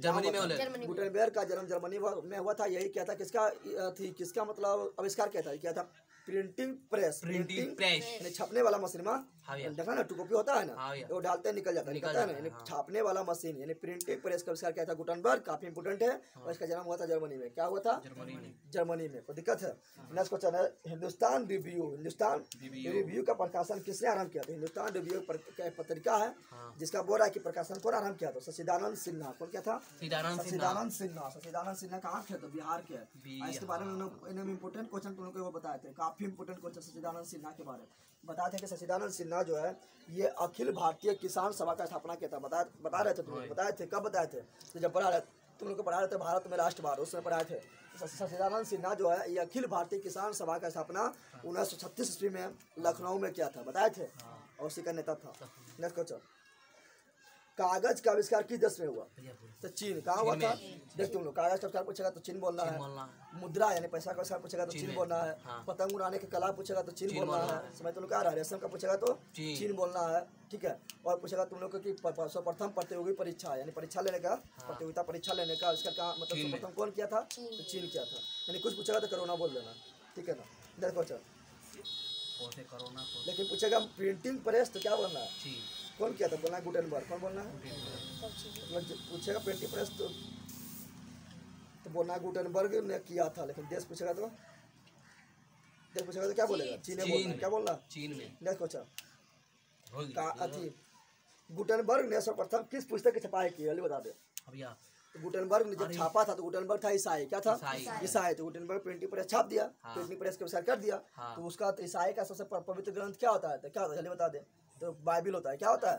बाइबिल नहीं होता है। तो बाइबिल ने अपना पुस्तक छाप दिया जो उसका पवित्र ग्रंथ था। तो बाइबिल को सर्वप्रथम छापा, ठीक है ना।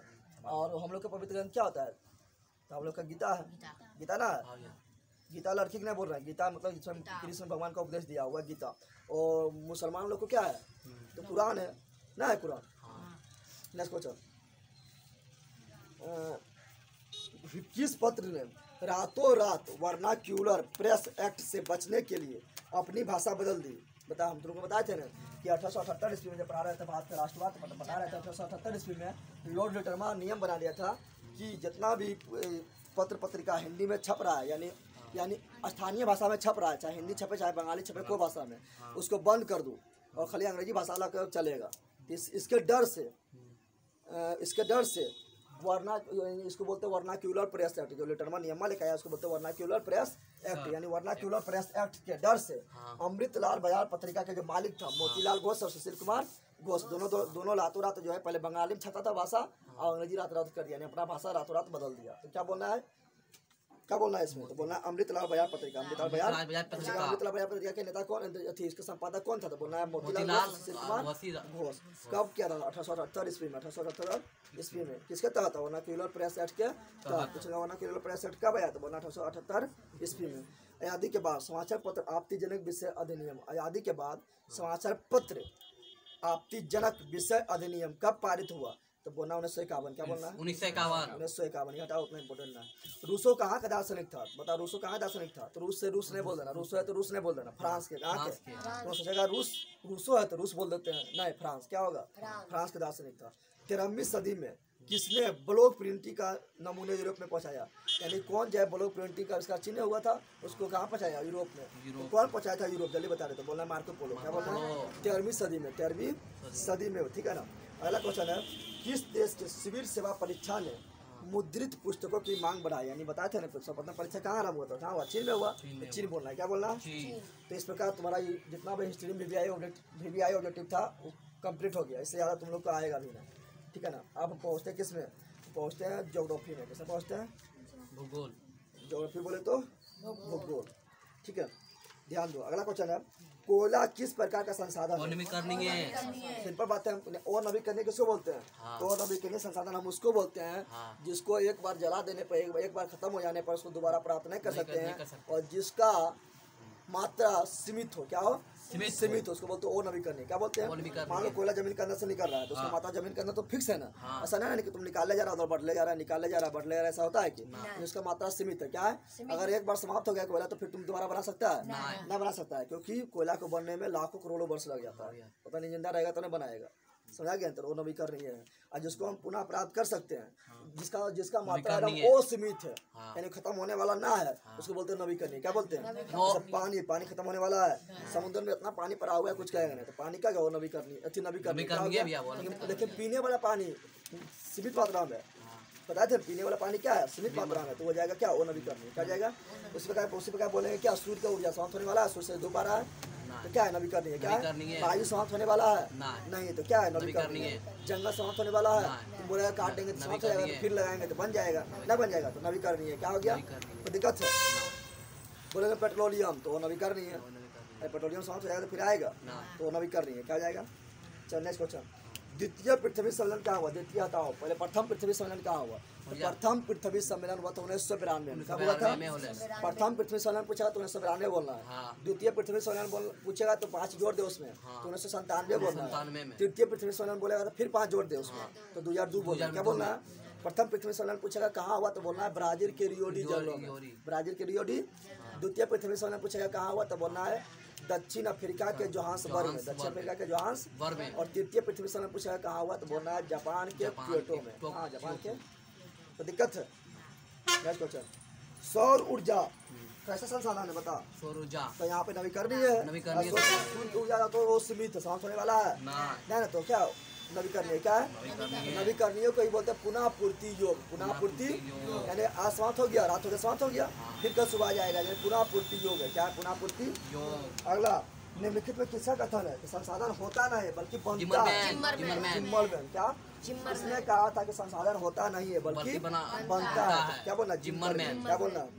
अगला निम्नलिखित प्राकृतिक संसाधनों में किसका भंडार सीमित है? किसका भंडार सीमित है? कोयला का। जिसका भंडार सीमित है वो क्या और नवीकरणीय है? तो कोयला क्या जाएगा?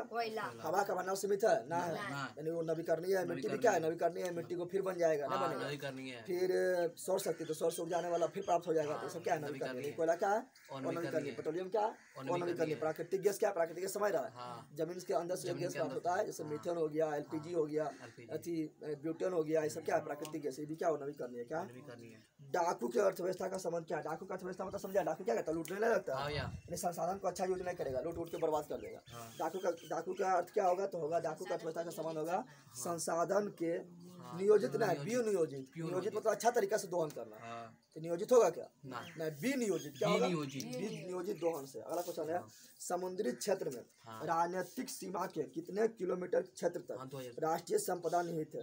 याद रखना है। देखिए यहाँ पर अगर पूछेगा कि मान लो भारत का समुद्री तट है, तो यहाँ से कितना दूर तक हमारा समुद्र में अधिकार है, यानी पूरा अधिकार है। यहाँ जो मन कर सकते हैं हम, किसी देश को घुसना है तो घुसेगा तो बोलेंगे टैक्स दे, यानी कर सकते हैं, तो बोला 19.2 किलोमीटर। 19.2 किलोमीटर में पूछेगा तो बोला 19.2। क्या बोलना? किलोमीटर में पूछेगा तो क्या बोलना है? 19.2। तो यहाँ पर किलोमीटर में दिया हुआ, लेकिन यहाँ गलत दिया हुआ, ठीक है ना?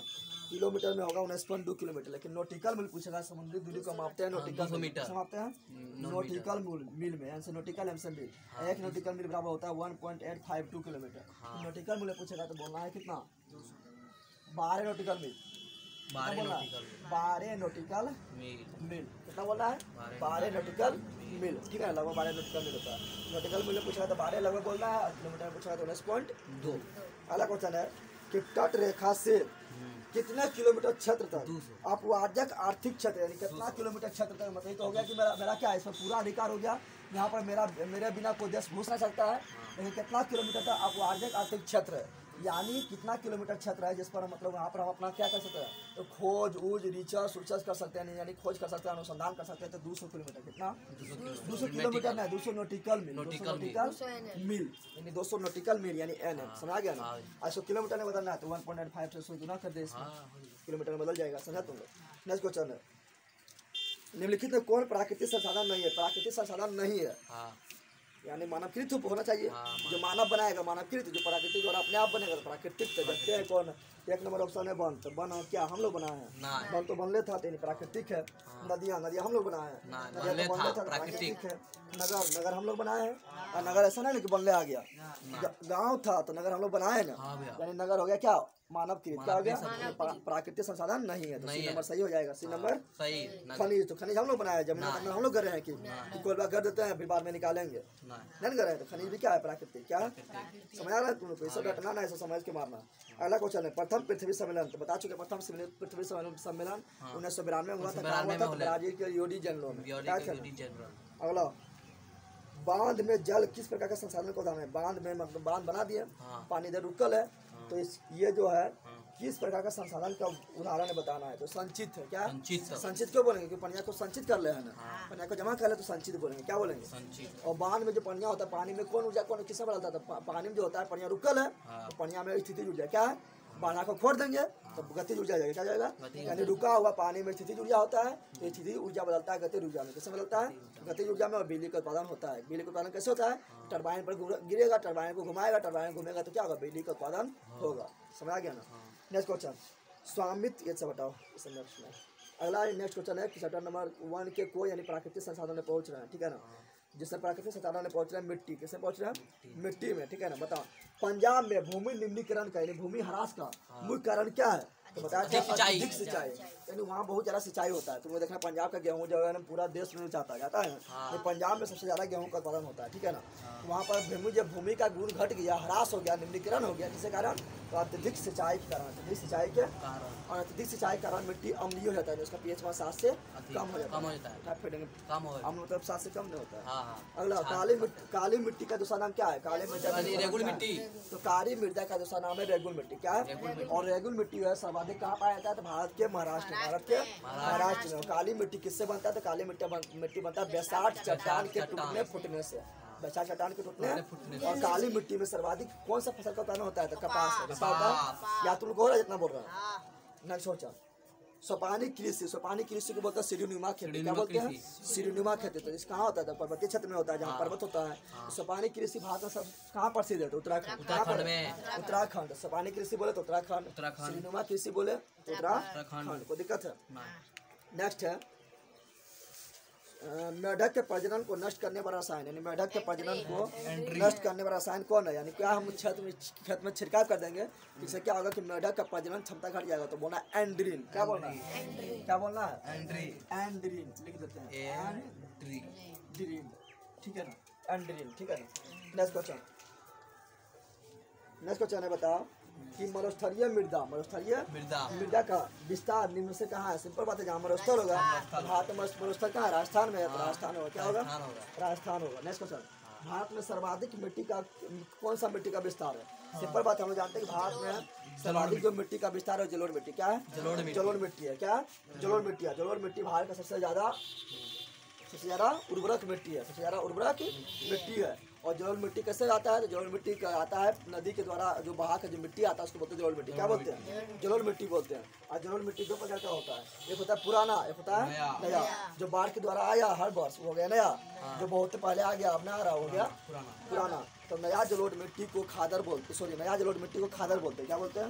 नया जलोढ़ मिट्टी को खादर, यानी खाद वाला खादर। और पुराना जलोढ़ मिट्टी को बांगर। क्या बोलते हैं? बांगर। याद रखना, काफी इंपोर्टेंट है। पुराना जलोढ़ मिट्टी को बांगर बोलते हैं। पूछेगा निच्छालन प्रक्रिया के द्वारा, जैसे को इंग्लिश में बोलते हैं लीचिंग। क्या बोलते हैं? लीचिंग, यानी जब अधिक वर्षा होगा और जब ज्यादा ताप होगा तो उसको बोलते हैं निच्छालन। क्या बोलते हैं? तो निच्छालन प्रक्रिया के द्वारा किस मिट्टी का निर्माण होता है? तो लेटेलाइट। क्या बोलते हैं? लेटेलाइट में क्या पाया जाता है? तो लोहा का ऑक्साइड, लोहा का। कोई दिक्कत है? अगला क्वेश्चन, तो जितना मिट्टी में जितना इंपोर्टेंट क्वेश्चन था बता दिए। अब पहुँचते हैं जल संसाधन। कैसे पहुँचते हैं? जल संसाधन में जो इम्पोर्टेंट है वो बता रहा है। बता, इनमें से किस नदी को बिहार का शोक कहते हैं? कोसी नदी। बिहार का शोक कोसी नदी कहते हैं, जो उत्तरी बिहार में काफी तबाही लाता है, ठीक है ना। इतना तेज से निकलेगा कुछ कहने से नहीं, क्योंकि हिमालय पर्वत से निकलता है, तो उधर से पहाड़ से निकलेगा तो हम कस के निकल करेगा, तो कस के निकलता है। और कभी कभी इधर से बह रहा है तो कभी इधर से बह जाएगा, समझ आया ना। रास्ता बदलने में माहिर है कोसी नदी, इसको बोलते हैं बिहार का शोक। क्या बोलते हैं? पूछेगा पता पश्चिम बंगाल का शोक किसे कहते हैं? बंगाल का शोक किसे कहते हैं? तो बोलना दामोदर नदी। क्या बोलना? दामोदर नदी। दामोदर नदी को अब क्या किया? कंट्रोल कर लिया, उसको मुखरी लगा दिया, कंट्रोल कर लिया, ठीक है ना। अगला क्वेश्चन है, बता बच्चों भारत का सबसे लंबा नदी क्या बोलना? गंगा नदी। भारत का सबसे लंबा नदी कौन है? गंगा नदी है, ठीक है ना। क्या बोलना है? गंगा नदी। और राष्ट्रीय नदी तो गंगा नदी। प्राणियों के शरीर में कितना प्रतिशत जल होता है? 65%, ठीक है ना। अगर 65% नहीं दिया रहेगा तो दिया रहेगा 65 से 70%, तो लिखना 65 से 70%। 65% होता है हम लोग के शरीर में पानी होता है, यानी हम लोग के शरीर में मतलब मान लो कि कितना है? तारा शरीर पानी है, शरीर क्या है? पानी है। पूरा पानी निकाल देगा शरीर से, एकदम सुखा देगा तुमको, तो फिर हो जाएगा एकदम मतलब खखनी हो जाएगा। अगला, वृहद क्षेत्र में यानी बहुत बड़ा क्षेत्र में जल की उपस्थिति के कारण पृथ्वी को कहते हैं, पृथ्वी क्या कहते हैं? नीला ग्रह कहते हैं। जब अंतरिक्ष से देखेगा तो पृथ्वी पर खाली पानी रहेगा, ठीक है ना। और नीला दिखाई देगा। कैसा दिखाई देगा? नीला। तो बोलते हैं क्या? जल की उपस्थिति के कारण पृथ्वी नीला दिखाई देगा, प्रकाश के परिकिरण के कारण।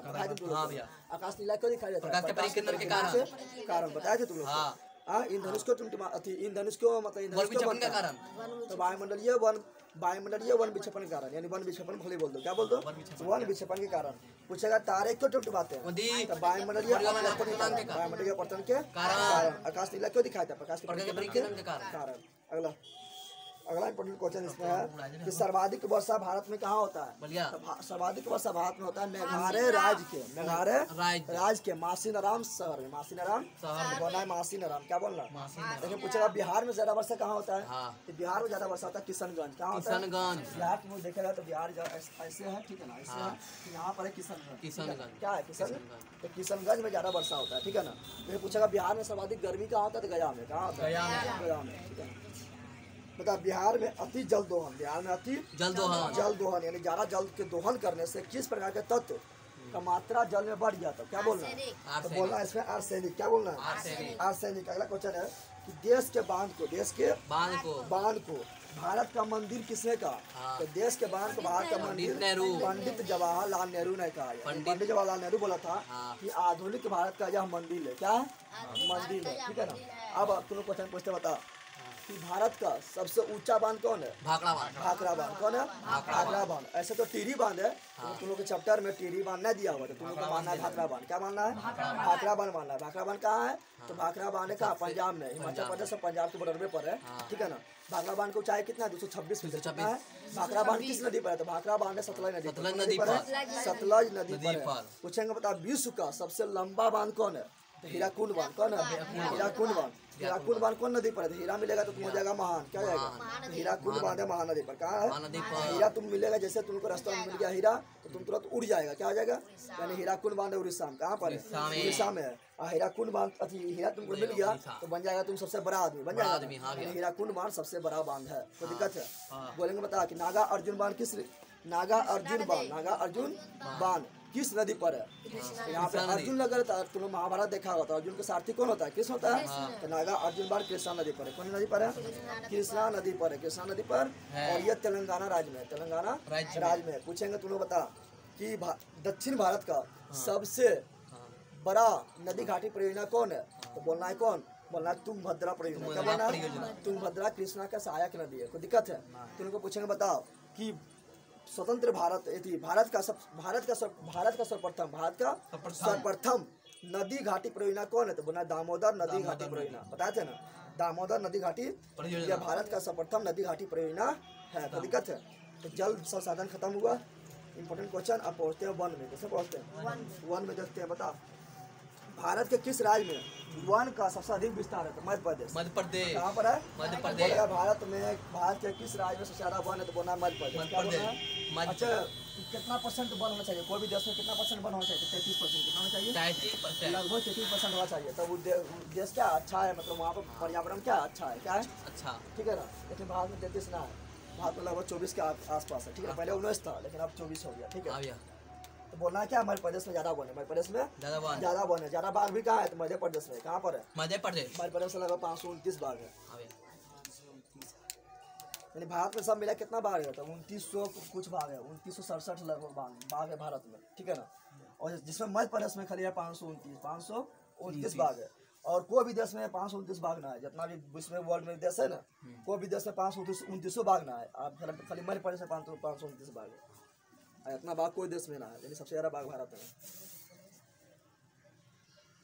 नेक्स्ट क्वेश्चन, इनमें से कौन सा जीव केवल भारत में ही पाया जाता है? जीव कौन होगा? कौन सा जीव केवल भारत में पाया जाता है? डॉल्फिन। क्या बोलना है? इसमें गलत दिया हुआ है, इसमें दिया हुआ है घड़ियाल मगरमच्छ, तो गलत है, ठीक है ना। तो अगर डॉल्फिन क्या होगा?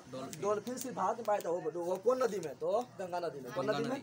गंगा नदी में। और डॉल्फिन को बोलते हैं भारत का राष्ट्रीय जलीय जीव। क्या बोलते हैं? भारत का राष्ट्रीय जलीय जीव क्या है? डॉल्फिन। क्या है? डॉल्फिन है, ठीक है ना। डॉल्फिन का आँख ना होता है, वो अंधा होता है। क्या होता है? अंधा होता है, ठीक है ना। वो साउंड वो निकालता है जिसको बोलते हैं पराश्रव ध्वनि बोलते हैं, उसी से चलता है वो, ठीक है ना। अंधा होता है लेकिन वो मतलब अच्छा जीव होता है। आपने देखेगा अगर डूब रहा है पता चल गया तो उसको मदद करेगा, नहीं साइड कर देगा। सुंदरवन है, सुंदरवन। तो सुंदरवन क्या है? तो सुंदरवन पश्चिम बंगाल में एक क्या है? डेल्टा है। Delta, Sundarban delta. तो सुंदरवन क्या है? डेल्टा है। कहाँ पर है? तो बोला पश्चिम बंगाल में। ये डेल्टा किसके द्वारा बना है? तो हम जानते हैं डेल्टा कौन बनाता है? नदी बनाता है। कौन बनाता है? वहाँ पर डेल्टा किसके द्वारा बना है? तो बना गंगा नदी के द्वारा, ब्रह्मपुत्र नदी के द्वारा बना है, जो विश्व का सबसे बड़ा डेल्टा है। विश्व का सबसे बड़ा डेल्टा। विश्व का सबसे बड़ा डेल्टा कौन है? बोला सुंदरवन डेल्टा। भारत का राष्ट्रीय पक्षी कौन है? तो मोर है। मोर। लेकिन मोर नहीं लिखल है, लिखल है मयूर। ठीक है ना। ये क्वेश्चन बहुत बड़ा चुका है। आज के राष्ट्रीय पक्षी क्या है? और लिखा रहेगा मयूर, क्या लिखा रहेगा, और तुम तोता मार के आ जाना। बिहार में कितने प्रतिशत भौगोलिक क्षेत्र पर वन का विस्तार है, जल्दी बता दे। बिहार में बोल रहा है कितने परसेंट क्षेत्र पर वन का विस्तार है, तो बिहार में तो और कम है। हम बताते 33% होना चाहिए, बताए थे ना, लेकिन बिहार में मात्र 5% पर है, कितना कम है ना। जम्मू में तो जनी जंगल है, वो करता है ना। चलिए ध्यान दें, बिहार में जंगल कम होने का कारण है कि यहाँ खाली मैदानी भाग है, खाली खेते है ना, कहाँ नहीं रहता है मैदानी भाग। चलिए ध्यान दें, वन संरक्षण एवं प्रबंधन की दृष्टि से वनों को वर्गीकृत किया गया। बताओ, वन प्रबंधन और संरक्षण की दृष्टि से वन को कितना भाग बांटे, 3 भाग में। 3 भाग में बोलेगा संविधान की धारा 21 का संबंध है, संविधान की धारा यानी अनुच्छेद 21 का संबंध किससे है, तो बोलना है वन्य जीव और वनस्पतियों का संवर्धन। अरे क्या, वन्य जीव और वनस्पतियों के संरक्षण से, वन को संरक्षण करना है, वन में रहने वाला जीव को नहीं मारना है, उसको संरक्षण करना है, और वनस्पति यानी पेड़ पौधा का संरक्षण करना है। वन जीव में मान लो तुम बाबू के मारे तुम पर केस हो जाएगा, पता है ना, मार लेते और तुमको बाघ मार देगा तो कोई केस नहीं होगा। भारत में 2001 में कितने प्रतिशत क्षेत्र पर वन का विस्तार था, भारत में बताया था कि 2001 की दृष्टि से 19.27 यानी लगभग 19% पर वन का विस्तार था, लेकिन हम लोगों के 24 2001 से पूछेगा तो बोलना 19.27, क्या बोलना है 19.27। नेक्स्ट क्वेश्चन है, बताओ कि वन जीव बोर्ड की स्थापना किस वर्ष हुआ, तो वन जीव बोर्ड की स्थापना कब हुआ, 1952 बोलना है, क्या बोलना, 1952 बोलना है। नेक्स्ट क्वेश्चन काफी इंपोर्टेंट है, टैक्सोल का उपयोग होता है, टैक्सोल का उपयोग कहाँ होता है, टैक्सोल है क्या, टैक्सर है क्या, टैक्सोल है क्या, टैक्सोल है जड़ी बूटी है, क्या है, औषधि है, क्या है, औषधि है, जिसका उपयोग होता है कैंसर के उपचार में, कैंसर के, कैंसर याद रखना, कैंसर में। लेकिन पूछेगा मलेरिया के उपचार में किसका उपयोग होता है, तो मलेरिया के उपचार में होता है सिनकोना का, किसका होता है, सिनकोना, जो सिनकोना प्राप्त होता है कुनैन के वृक्ष से, कुनैन के सिनकोना, क्या बोलना, सिनकोना। बता, मैंग्रोव्स का सबसे अधिक विस्तार क्या है, मैंग्रोव वन होता है समुद्र में जो होता है, समुद्र के पानी में जो वन होता है उसको बोलते हैं मैंग्रोव वन, मैंग्रोव वन। तो मैंग्रोव वन का सबसे ज्यादा विस्तार कहाँ है बताना, तो मैंग्रोव वन का सबसे ज्यादा विस्तार है सुंदरवन, बताया था सुंदरवन डेल्टा जो पश्चिम बंगाल में है, जो विश्व का सबसे बड़ा डेल्टा है, जो गंगा नदी के द्वारा और ब्रह्मपुत्र नदी के द्वारा बनाया गया है। नेक्स्ट क्वेश्चन है, बता, अगला क्वेश्चन है, बता, पहुंच गए आप खनिज संसाधन, किसमें पहुंच रहे हैं, सब इंपोर्टेंट हो गया इसमें, आप खनिज में पहुंच रहे हैं। बता, एल्युमिनियम बनाने के लिए किस खनिज का उपयोग होता है, सिंपल, तुम लोग केमिस्ट्री में पढ़ाए थे कि एल्युमिनियम का ऐसा होता है बॉक्साइड, क्या होता है, ऐसा तो एल्युमिनियम के बहुत सारा बताया था तुम्हें, बताया था, एक बताया था बॉक्साइड, एक बताया था कोरंडम, एक बताया था क्रायोलाइट, बताया था, लेकिन सबसे मेन अयस्क जो है वो क्या है, बॉक्साइड, यानी एल्युमिनियम प्राप्त होता है बॉक्साइड से, किससे होता है, बॉक्साइड से होता है। बॉक्साइड का तुम लोग को सूत्र बताए थे, Al2O3 2S2 बताया थे, ठीक है, चलो देखा, बताया था तुम लोग की, और इसका नाम बताया था, बताया था तुम लोग क्या बोलेगा, जिंक ब्लेंड, तो क्या बोलना है, जिंक का एस्क है, पूछा केलेमाइन, तो केलेमाइन भी किसका एस्क है, जिंक का एस्क है, पूछेगा सिनेबार किसका एस्क है, पारा का है, पढ़ाए थे ना। नेक्स्ट क्वेश्चन, सीमेंट उद्योग का सबसे प्रमुख कच्चा माल क्या है, सीमेंट जहाँ बनता है वहाँ सबसे ज्यादा मात्रा में क्या मिलाते हैं सीमेंट में, चूना, क्या मिलाते हैं, चूना मिलाते हैं, हो जाएगा चूना, क्या हो जाएगा, चूना पत्थर, ठीक है ना। किस उद्योग को, सॉरी किस खनिज को उद्योग के जननी माना जाता है, कौन खनिज है जिसको उद्योग का जननी माना जाता है, सिंपल बात है, कोई भी तुम उद्योग चल जाओ, कोई भी फैक्ट्री में चल जाओ, लोहा मिलेगा ना, लोहा रहता नहीं रहता तो कोई भी चीज बनाना संभव था, फैक्ट्री में खाली लोहा होता है, ट्रेन भी देखो खाली लोहा है, लोहा का बिना संभव नहीं है, लोहा क्या है, जननी, क्या है, जननी है, ठीक है ना। अगला क्वेश्चन है कि पायराइट किस प्रकार का खनिज है, बताना है पायराइट किस प्रकार का खनिज है, तो पायराइट क्या है, धात्विक खनिज है, क्या है, धात्विक धातु का अंश पाया जाता है। अगला, कौन भारत का सबसे बड़ा लोहा उत्पादक राज्य है, भारत का सबसे बड़ा लोहा उत्पादन कहाँ होता है, तो होता है कर्नाटक में, कहाँ होता है, कर्नाटक में सबसे ज्यादा लोहा उत्पादन होता है, याद रखना। सोना का भी सबसे ज्यादा उत्पादन कहाँ होता है, कर्नाटक में, कहाँ होता है, कर्नाटक में होता है, और सोना का उत्पादन होता है कर्नाटक के कोलाल खान से। नेक्स्ट क्वेश्चन है, निम्न में से कौन सा उद्योग चूना पत्थर को कच्चे माल के रूप में प्रयोग करता है, सीमेंट बताए थे, सीमेंट में कच्चा माल के रूप में चूना पत्थर का यूज करते हैं, हो गया ना। अगला, इनमें से कौन सा लोहयुक्त खनिज का उदाहरण, लोहा का अंश पाया जाता है, कौन खनिज बताना है कि कौन खनिज है जिसमें लोहा पाया जाता है, चलिए बता, तो मैग्नीज होगा, क्या होगा, मैग्नीज में लोहा का अंश पाया जाता है, ठीक है ना। अगला, उड़ीसा किस पर खनिज का सबसे बड़ा उत्पादक है, उड़ीसा जो है किस खनिज का सबसे बड़ा उत्पादक है, तो उड़ीसा जो है ना वो है मैग्नीज का सबसे बड़ा उत्पादक, पूछेगा मैंगनीज का सबसे ज्यादा उत्पादन करने वाला राज्य कौन है, तो बोलना उड़ीसा। क्या बोलना है? उड़ीसा। उड़ीसा बोलना है। अगला इंपॉर्टेंट क्वेश्चन है कि निम्नलिखित में कौन अधात्विक खनिज बताना है, यानी इसमें धातु का अंश ना है, धातु का अंश अधातु का अंश है, तो कौन खनिज में अधातु का अंश बताना है। हाँ, तो ग्रेफाइट तुम लोग पढ़े किए, हाँ। ग्रेफाइट क्या धातु है, बताए थे ना, ग्रेफाइट। तो ग्रेफाइट हो जाएगा। हाँ, अगला इंपॉर्टेंट क्वेश्चन है किसमें तो पहुंच रहा है तुम लोग का शक्ति संसाधन में, ऊर्जा संसाधन, ऊर्जा संसाधन में जो इंपॉर्टेंट क्वेश्चन बता रहे हैं, ठीक है ना। इसमें बता तारापुर परमाणु ऊर्जा केंद्र कहाँ है, तो बोला महाराष्ट्र। क्या बोलना है? महाराष्ट्र में। बोले भारत का सबसे पुराना ऊर्जा केंद्र कौन है, तो बोलना है तारापुर। क्या बोलना है? ये कहाँ पर है, तो ये महाराष्ट्र में। कहाँ पर है? ये महाराष्ट्र। महाराष्ट्र में। पूछेगा नरोरा परमाणु केंद्र कहाँ है, तो नरोरा है वो यूपी में। कहाँ पर है? क्या बोलना, नरोरा कहाँ बोलना है, यूपी में। पूछेगा रावत भाटा कहाँ है, तो बोलना क्या, राजस्थान में। क्या बोलना है, राजस्थान है। पूछेगा केगा कहाँ है, ठीक है, तो बोलना कर्नाटक में। केगा कहाँ पर है, कर्नाटक में। और पूछेगा कुडनू कलाम और कल्पक्कम कहाँ है, तो बोलना है क्या, बोलना है तमिलनाडु। क्या बोलना है, तमिलनाडु, ठीक है ना। ये सब जो बताए थे सब क्या था, ये सब था ऊर्जा केंद्र, परमाणु ऊर्जा केंद्र। सबसे बड़ा कौन है, तारापुर है। कहाँ पर है, महाराष्ट्र में, ठीक है। सबसे पुराना कौन है, तारापुर है। कहाँ पर है, महाराष्ट्र में। अगला, भारत में कोयले का सर्व प्रमुख उत्पादक राज्य कौन है, तो कौन राज्य है जो सबसे ज्यादा कोयला का उत्पादन करता है, जल्दी बता दो। तो छत्तीसगढ़ होगा। क्या होगा, जैसे झारखंड तो है ही, लेकिन झारखंड दूसरा नंबर में आता है। लेकिन झारखंड का कौन फेमस है, झरिया। कौन फेमस है, झरिया कोयला के लिए फेमस है। लेकिन सबसे एक नंबर में छत्तीसगढ़। क्या है।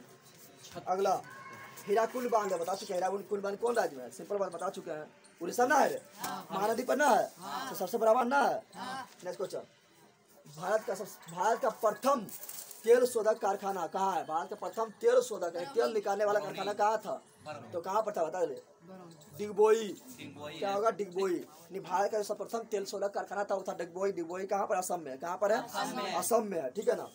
कहाँ पर है, लेकिन जो सबसे ज्यादा तेल कहाँ निकलता है, सबसे ज्यादा तेल निकलता है महाराष्ट्र के मुंबई से, महाराष्ट्र के, ठीक है ना, जिसको बोलते हैं मुंबई हाई। क्या बोलते हैं, मुंबई हाई। तो मुंबई हाई कहाँ पर है, समुद्र में। मुंबई के पास समुद्र से तेल निकलता सबसे ज्यादा, ठीक है ना।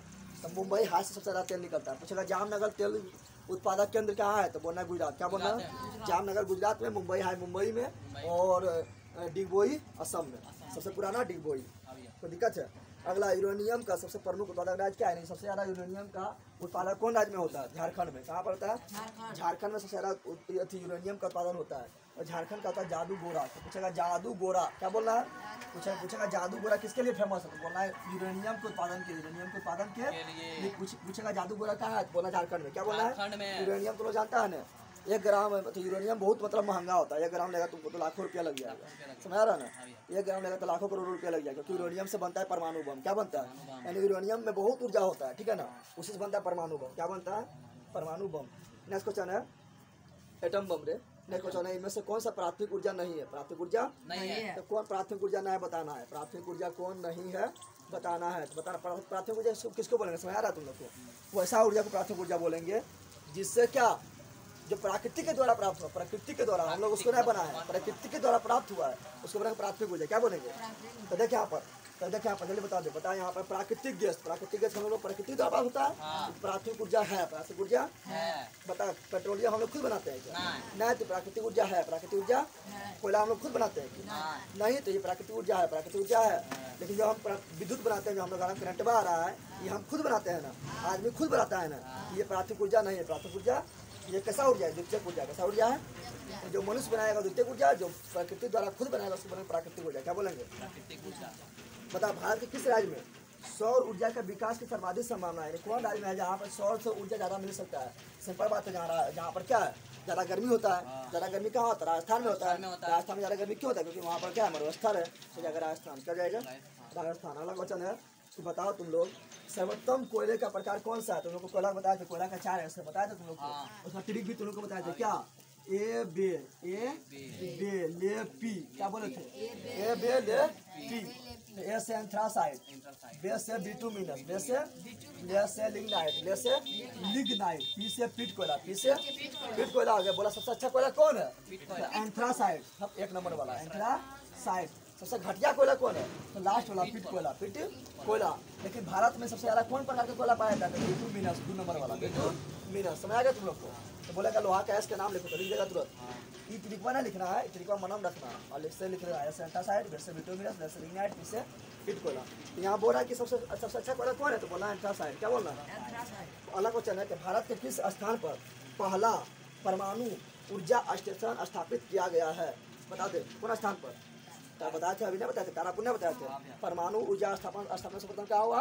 तारापुर में। कहाँ पर है? महाराष्ट्र में। सबसे पुराना कौन है? तो तारापुर है। सबसे बड़ा कौन है? तारापुर है। बताए थे ना। नरोला कहाँ है? तो यूपी में। बताए थे। केगा कहाँ है? तो कर्नाटक में। बताए थे। रामरभाटा कहाँ है? तो राजस्थान में। बताए थे। कुडमुकुलम कहाँ है? तमिलनाडु में। बताए थे न? बताए थे बंदर, कुछ याद रखता है। अगला है प्राकृतिक गैस। प्राकृतिक गैस किस खनिज के साथ पाया जाता है? तो प्राकृतिक गैस बताना है कौन खनिज के साथ पाया? तो प्राकृतिक गैस निकलता है पेट्रोलियम के साथ। पेट्रोलियम। तो यहाँ मानना है पेट्रोलियम। क्या मानना है? और अगला क्वेश्चन है कि ऊर्जा का गैर पारस्परिक स्रोत क्या है? गैर विशाल भंडार स्थित है कौन राज्य में है? जहाँ खनिज तेल का विशाल भंडार स्थित है। चलिए बताओ। अरे असम ने बोले थे, असम के डिगबोई ने बोले थे। असम ने बताया था, असम के डिगबोई बताए थे ना। किया होगा असम के डिगबोई, असम के डिगबोई होगा, असम के डिगबोई। नेक्स्ट क्वेश्चन है, देखिए नेक्स्ट क्वेश्चन क्या है? नेक्स्ट क्वेश्चन है क्या? बता कि कौन सा ऊर्जा अनवीकरणीय है? अनवीकरणीय से पुनः प्राप्त नहीं कर सकते तो कोयला। क्या जाएगा? कोयला हो जाएगा, पेट्रोलियम हो जाएगा। क्या सौर ऊर्जा कैसा है? तो पुनः पूर्ति योग। पुनः पूर्ति दक्षिण भारत की सबसे बड़ी नदी घाटी परियोजना कौन है? बताया था तुंगभद्रा ने। बताया था तुंगभद्रा किसका सहायक नदी है? तो कृष्णा का। किसका? भाखड़ा नांगर परियोजना किस नदी पर है? सब बता चुके हैं ना। ये शक्ति ऊर्जा खत्म हुआ। आप पहुँचते कृषि, कैसे पहुँचते हैं? कृषि में बता, कृषि में ज्यादा क्वेश्चन ना है। निम्नलिखित में कौन रबी फसल है? देख यहाँ पर, रबी फसल तुमको बचाने के लिए बता रहा है। देख यहाँ पर, रबी फसल जब भी बोलेंगे, रबी फसल जब भी तो ठंडा में जो फसल होगा, ठंडा में फसल जो बंदर यहाँ सुन, ठंडा में जो फसल होगा उसको बोलेंगे रबी। क्या बोलेंगे? यानी धान कटने के बाद जो फसल लगेगा, धान कटने के बाद जो फसल हो जाएगा रबी। क्या जाएगा? समझ आ गया तुम लोग को? बता मटर कब होता है? ठंडा में होता है। जब पिकनिक करते हैं तब होता है ना। मटर हो गया क्या? रबी। क्या हो गया? चना कब लगता है? ठंडा में लगता है। धान के बारे में लगता है। चना क्या हो गया? रबी। सरसों कब लगता है? ठंडा में लगता है। तो सरसों क्या हो गया? रबी। समझ रहा है? तो जो ठंडा में होगा, जो धान कटने के बाद लगेगा उसको बोलेंगे रबी। क्या बोलेंगे? अब खरीफ किसको बोलेंगे? तो खरीफ बोलेंगे जो बरसात में लगेगा। किसको लगेगा? बरसात के मौसम में जो लगता है उसको बोलेंगे खरीफ। क्या बोलेंगे? थोड़ा गर्मी भी रहेगा लेकिन बरसात ज्यादा रहेगा। बरसात ज्यादा हो जाएगा धान। क्या जाएगा? धान हो गया। धान हो गया यानी चावल हो गया। क्या हो गया? ज्वार हो गया। जो लगता है लगाते हैं ज्वार। बाजरा हो गया। क्या हो गया? बाजरा हो गया। मक्का हो गया। क्या हो गया? मक्का हो गया। सोयाबीन हो गया। सोयाबीन का जो तेल होता है ना, सोयाबीन भी लगता है। मूंगफली हो गया। ये सब कब लगता है? इसे लगता है कब? बरसात के मौसम में, थोड़ा गर्मी थोड़ा बरसात। ठीक है, सब क्या है? खरीफ। क्या हो गया? तो बता देगा रबी खरीफ। आप बता देगा रबी मतलब ठंडा याद रखना और खरीफ मतलब वर्षा याद रखना। कोई दिक्कत है? चलो अगला बता निम्नलिखित कौन व्यावसायिक फसल है? कौन फसल है जिसको हम घर में खाने के लिए यूज नहीं करते हैं, व्यवसाय के लिए यूज करते हैं? बता। धान, तो धान को तो खाने के लिए यूज करते हैं। गेहूँ, तो गेहूँ को खाने करते हैं। केला, तो केला को करते हैं। बता सॉरी, यहाँ पर ऑप्शन में गलत देते हैं। गन्ना, जूट, तंबाकू या गेहूँ, तो बताना है। तो गन्ना तो बेच देते हैं, जूट को भी बेच देते हैं, तंबाकू को भी बेच देते हैं। ये तीनों हो गया व्यापारिक फसल। क्या हो गया? लेकिन व्यापारिक फसल कौन नहीं है? तो इसमें ऑप्शन है लास्ट गेहूँ। तो गेहूँ हो जाएगा। नहीं ना व्यापारिक फसल है क्या? ज़्यादा लोग इसको यूज करता है अपना घर में रखने के लिए, करता है ना, जाता है अपना घर में खाने के लिए जाता है ना। नेक्स्ट क्वेश्चन है कि रबी फसल किन महीना में लगता है? सिंपल बता दे, बरसात में लगता है, सॉरी ठंडा में लगता है। रबी फसल कब लगता है? ठंडा में। ठंडा कब आता है? चलिए बता दे। अक्टूबर नवंबर में लगभग आता है। तो वही बोल रहा है क्या कि रबी फसल कब लगता है? तो बोला अक्टूबर नवंबर। अरे अक्टूबर नवंबर धान कट जाता है अक्टूबर नवंबर में, तो फिर क्या लगता है? ये लगेगा, यह लगेगा। तो बोलना है कब? अक्टूबर नवंबर। कब कट जाएगा? तो अप्रैल मई में कट जाता है, नहीं कटता है। और फिर अप्रैल मई में कटेगा, फिर जून जुलाई से यानी जुलाई अगस्त से क्या होगा? फिर धान लगना स्टार्ट हो जाएगा, यानी खरीफ फसल स्टार्ट हो जाएगा। खरीफ फसल कब कटेगा? तो खरीफ फसल कटेगा कब? अक्टूबर नवंबर में लगभग कट जाता है। कटता है? तुम लोग किसी को पता होगा कब कटता है, कब लगता है, इतना तो मार देगा। चलिए ध्यान दे। निम्नलिखित में खरीफ फसल कौन है? बता। गेहूँ। तो गेहूँ क्या है? गेहूँ बता। रबी गेहूँ कब लगता है? धान कटने के बाद। रबी है। गेहूँ क्या है? गेहूँ क्या है? रबी है ना। और चावल क्या है? खरीफ। क्या है? तो बोला कि निम्नलिखित कौन खरीफ फसल है? तो गेहूँ खरीफ है? तो गेहूँ खरीफ ना है, रबी है। सरसों खरीफ है ना? सरसों ठंडा में लगता है, रबी है। क्या? चावल खरीफ है? हाँ है। मटर है? मटर ना है, मटर क्या है? रबी। अगला निम्नलिखित में किस राज्य में वन का सबसे अधिक विस्तार है? बता चुके हैं, मेरे प्रदेश में बता चुके हैं। अगला क्वेश्चन है, आप लास्ट चैप्टर में पहुंच रहे हैं, ठीक है ना। लास्ट चैप्टर अभी ना है, अभी और है, लेकिन आप पहुंच रहे हैं निर्माण उद्योग। किसमें पहुंच रहे हैं? बता, लाहौर केला लोहा इस्पात उद्योग। लाहौर केला लोहा इस्पात उद्योग कहाँ है? तो बोलना है उड़ीसा। क्या बोलना है? देख, चार को बताना, चारों इंपॉर्टेंट है। पूछेगा लाहौर केला तो बोलना उड़ीसा। क्या बोलना है? पूछेगा दुर्गापुर कहाँ है? तो बोलना है पश्चिम बंगाल। क्या बोलना है? दुर्गापुर पश्चिम बंगाल। दुर्गापुर पूछेगा भिलाई कहाँ है? भिलाई लोहा इस्पात उद्योग कहाँ है? तो बोलना है छत्तीसगढ़। क्या बोलना है? छत्तीसगढ़। क्या बोलना है? छत्तीसगढ़। कोई दिक्कत है? यही तीनों क्वेश्चन पूछता है, ठीक है ना। पूछेगा दुर्गापुर को बनाने में, दुर्गापुर लोहा इस्पात उद्योग से बनाने में कौन मदद किया? तो ब्रिटेन। कौन क्या था? और लाहौर किला कौन मदद किया? जर्मनी। कौन क्या था? और भिलाई वाला कौन क्या था? तो भिलाई वाला क्या था? रूस। कौन क्या था? और एक और है झारखंड में, इसको बोलते हैं बोकारो। क्या बोलते हैं? बोकारो को भी क्या था? रूस। क्या क्या था? याद हो गया? बोकारो झारखंड, भिलाई छत्तीसगढ़, लाहौर किला उड़ीसा, दुर्गापुर पश्चिम बंगाल। याद हुआ? अगला क्वेश्चन है कि भारत में सबसे पहले स्थापित लौह इस्पात कंपनी कौन है? बता दे। तो टाटा है। कौन है? टाटा को यानी टिस्को उसको बोलते हैं। शॉर्ट में क्या बोलते हैं? टिस्को फुल फॉर्म होगा टी से टाटा, आई से आयरन, एस से स्टील, सी से कॉर्पोराइजेशन, ओ से ऑर्गेनाइजेशन। समझे तुम लोग? अगला है, निम्नलिखित में कौन सा उद्योग कृषि पर आधारित नहीं है? कृषि पर कौन आधारित है? सूती तो कृषि पर आधारित है। अरे कपास से नहीं होता सूती वस्त्र। सीमेंटवा ना है? सीमेंट कृषि से होता है क्या? सीमेंट होगा। कौन होगा? सीमेंट। टाटा आयरन का स्थापना कब हुआ? बता चुके 1907 में। कौन क्या था? जमशेदजी टाटा किया था। कहाँ किया था? जमशेदपुर में किया था। बता चुके हैं ना। पीतल के बनाया जाता है, बता चुके हैं। पीतल का ट्रेनिंग बताए थे ना पिताजी। क्या बताए थे? पिताजी। तो पी से पीतल, पी से बनता है, तांबा से बनता है, और जिंक से बनता है, जिससे जिंक। बता चुके हैं ना। तांबा को बोलते हैं सीयू, जिंक को बोलता है जड़न। तांबा का परमाणु संख्या 29 और जिंक 30। समझा तुम लोग? नेक्स्ट क्वेश्चन है कि निम्नलिखित नेपाल नगर किस उद्योग के लिए प्रसिद्ध है? यार नेपाल नगर किसके लिए प्रसिद्ध है? तुम्हारा यही कर्जा के लिए, कर्जा के लिखना, कागज के लिए। क्या लिखना? अखबारी कागज, अखबारी। निम्नलिखित में कौन उपभोक्ता उद्योग? उपभोक्ता तो समझ रहा है, खाने वाला बता। चीनी बोला, चीनी होगा। चीनी ना खाते हैं? चीनी हो जाएगा। क्या जाएगा? यहाँ दिले सीमेंट, दिले सीमेंट खाते हैं क्या? लोहा दिले लोहा खाते हैं क्या? आप लोग दिए, आप लोग खाते हैं क्या? चीनी होगा। देश में कितने विशेष आर्थिक क्षेत्र है? कितना आर्थिक क्षेत्र है? 10 हो। देखो बोलेगा भोपाल त्रासदी में, यानी भोपाल में जो है ना 1984 ईस्वी में वो गैस निकला, जहरीला गैस निकला, जिससे क्या हुआ? हजारों व्यक्ति मारा गया। तो बोलेगा कि बता भोपाल गैस त्रासदी कब हुआ? तो बोला 1984 में। कब? बोलेगा कौन गैस निकला? तो बोला मिथाइल आइसोसाइनेट। क्या बोलना? Methyl isocyanate. काफी इंपोर्टेंट है। मिथाइल आइसो 1984 में हुआ। कब? 1984 में हुआ। अगला क्वेश्चन है निम्नलिखित में कौन सा उद्योग सार्वजनिक क्षेत्र के अंतर्गत आता है? सार्वजनिक का शुरू समझ रहा है? सरकारी। सार्वजनिक मतलब सरकारी। तो कौन है? बता देता। बताया था अभी तुम लोग को, बताए थे ना। बोकारो हो गया, एक बताया था तुम लोग को भिलाई हो गया जो छत्तीसगढ़ में है, एक राहुल केला बताया था जो कहाँ पर है? तो उड़ीसा में है। एक दुर्गापुर बताया था जो कहाँ पर है? पश्चिम बंगाल में है। इसमें ऑप्शन में दिले बोकारो, तो बोकारो हो जाएगा ना? होगा? बोल ना रे। अगला क्वेश्चन, अगला है पहली आधुनिक सूती मिल मुंबई में स्थापित की गई। क्यों की? मुंबई में क्यों स्थापना किया गया? तो यहाँ पर हो जाएगा सभी। क्या आ जाएगा? क्योंकि मुंबई एक पतन है। पतन तो समझता है बंदरगाह, जहाँ जाके रुकता है। कौन जाए? पानी वाला जहाज। पतन हो गया ना, तो पतन है। दूसरा क्या है? रेमंड कृत्रिम वस्त्र उद्योग है। दूसरा क्या है? रेमंड कृत्रिम वस्त्र उद्योग है। बोकाल या सॉरी या कपास उत्पादन क्षेत्र के निकट स्थित है। कपास वहाँ उत्पादन होता है। मुंबई में क्या होता है? कपास उत्पादन होता है, क्योंकि काली मिट्टी है इसलिए। अगला क्या हो जाएगा? मुंबई में पूंजी उपलब्ध है। सही बात है, मुंबई में सबके पास पूंजी है ना, तो सब हो जाएगा। क्या जाएगा?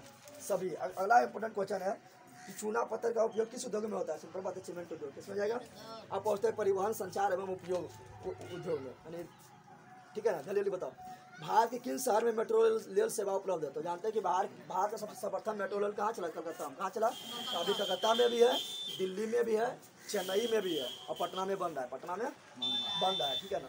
तो कलकत्ता दिल्ली हो जाएगा। कलकत्ता दिल्ली हो जाएगा। नेक्स्ट क्वेश्चन है स्वर्णिम चतुर्भुज संबंधित। स्वर्णिम चतुर्भुज किसको बोलते हैं? आप जानता है? स्वर्णिम चतुर्भुज है क्या? स्वर्णिम चतुर्भुज क्या है? सड़क मार्ग है। क्या है? दिल्ली को जोड़ता है मुंबई से, दिल्ली को, और मुंबई को फिर जोड़ता है चेन्नई को, मुंबई को फिर और चेन्नई को फिर जोड़ता है किससे? कलकत्ता से। कलकत्ता को फिर दिल्ली से। तो चतुर्भुज ना बन गया। इसको बोलते हैं स्वर्णिम चतुर्भुज। क्या बोलते हैं? स्वर्णिम चतुर्भुज, ठीक है ना। तो बोल रहा है क्या है? तो ये सड़क मार्ग है। क्या है? कौन मार्ग है? सड़क मार्ग। भारत का सबसे बड़ा बंदरगाह कौन है? बता दे। तो मुंबई है। कौन सा? मुंबई भारत का सबसे बड़ा बंदरगाह। बंदरगाह किसको बोलते हैं? जहाँ पर समुद्री जहाज आके रुकता है, ठीक है ना, जहाँ पर माल समुद्र जहाँ पर लगाएगा या उतरेगा, ठीक है ना, उसको बोलते हैं बंदरगाह। क्या बोलते हैं? अगला कौन है सबसे बड़ा? तो मुंबई। कौन है?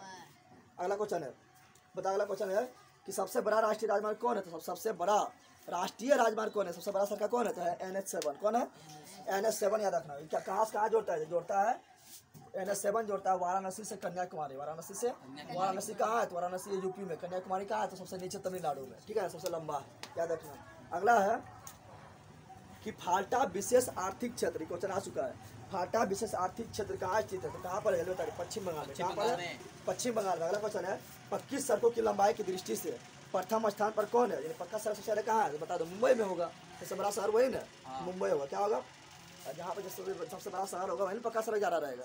अगला, भारत के सर्वाधिक विदेशी व्यापार किस मार्ग द्वारा होता है? सिंपल बात है, कोई भी देश है उसका सबसे ज्यादा विदेशी व्यापार होता है किसके द्वारा? समुद्र के मार्ग के द्वारा। तो समुद्र में बड़ा बड़ा जहाज होता है ना, तो वहीं पर सामान लाता है, जहाँ पर ले चल जाता है, समुद्री मार्ग। क्या बोलना है? समुद्री मार्ग के द्वारा।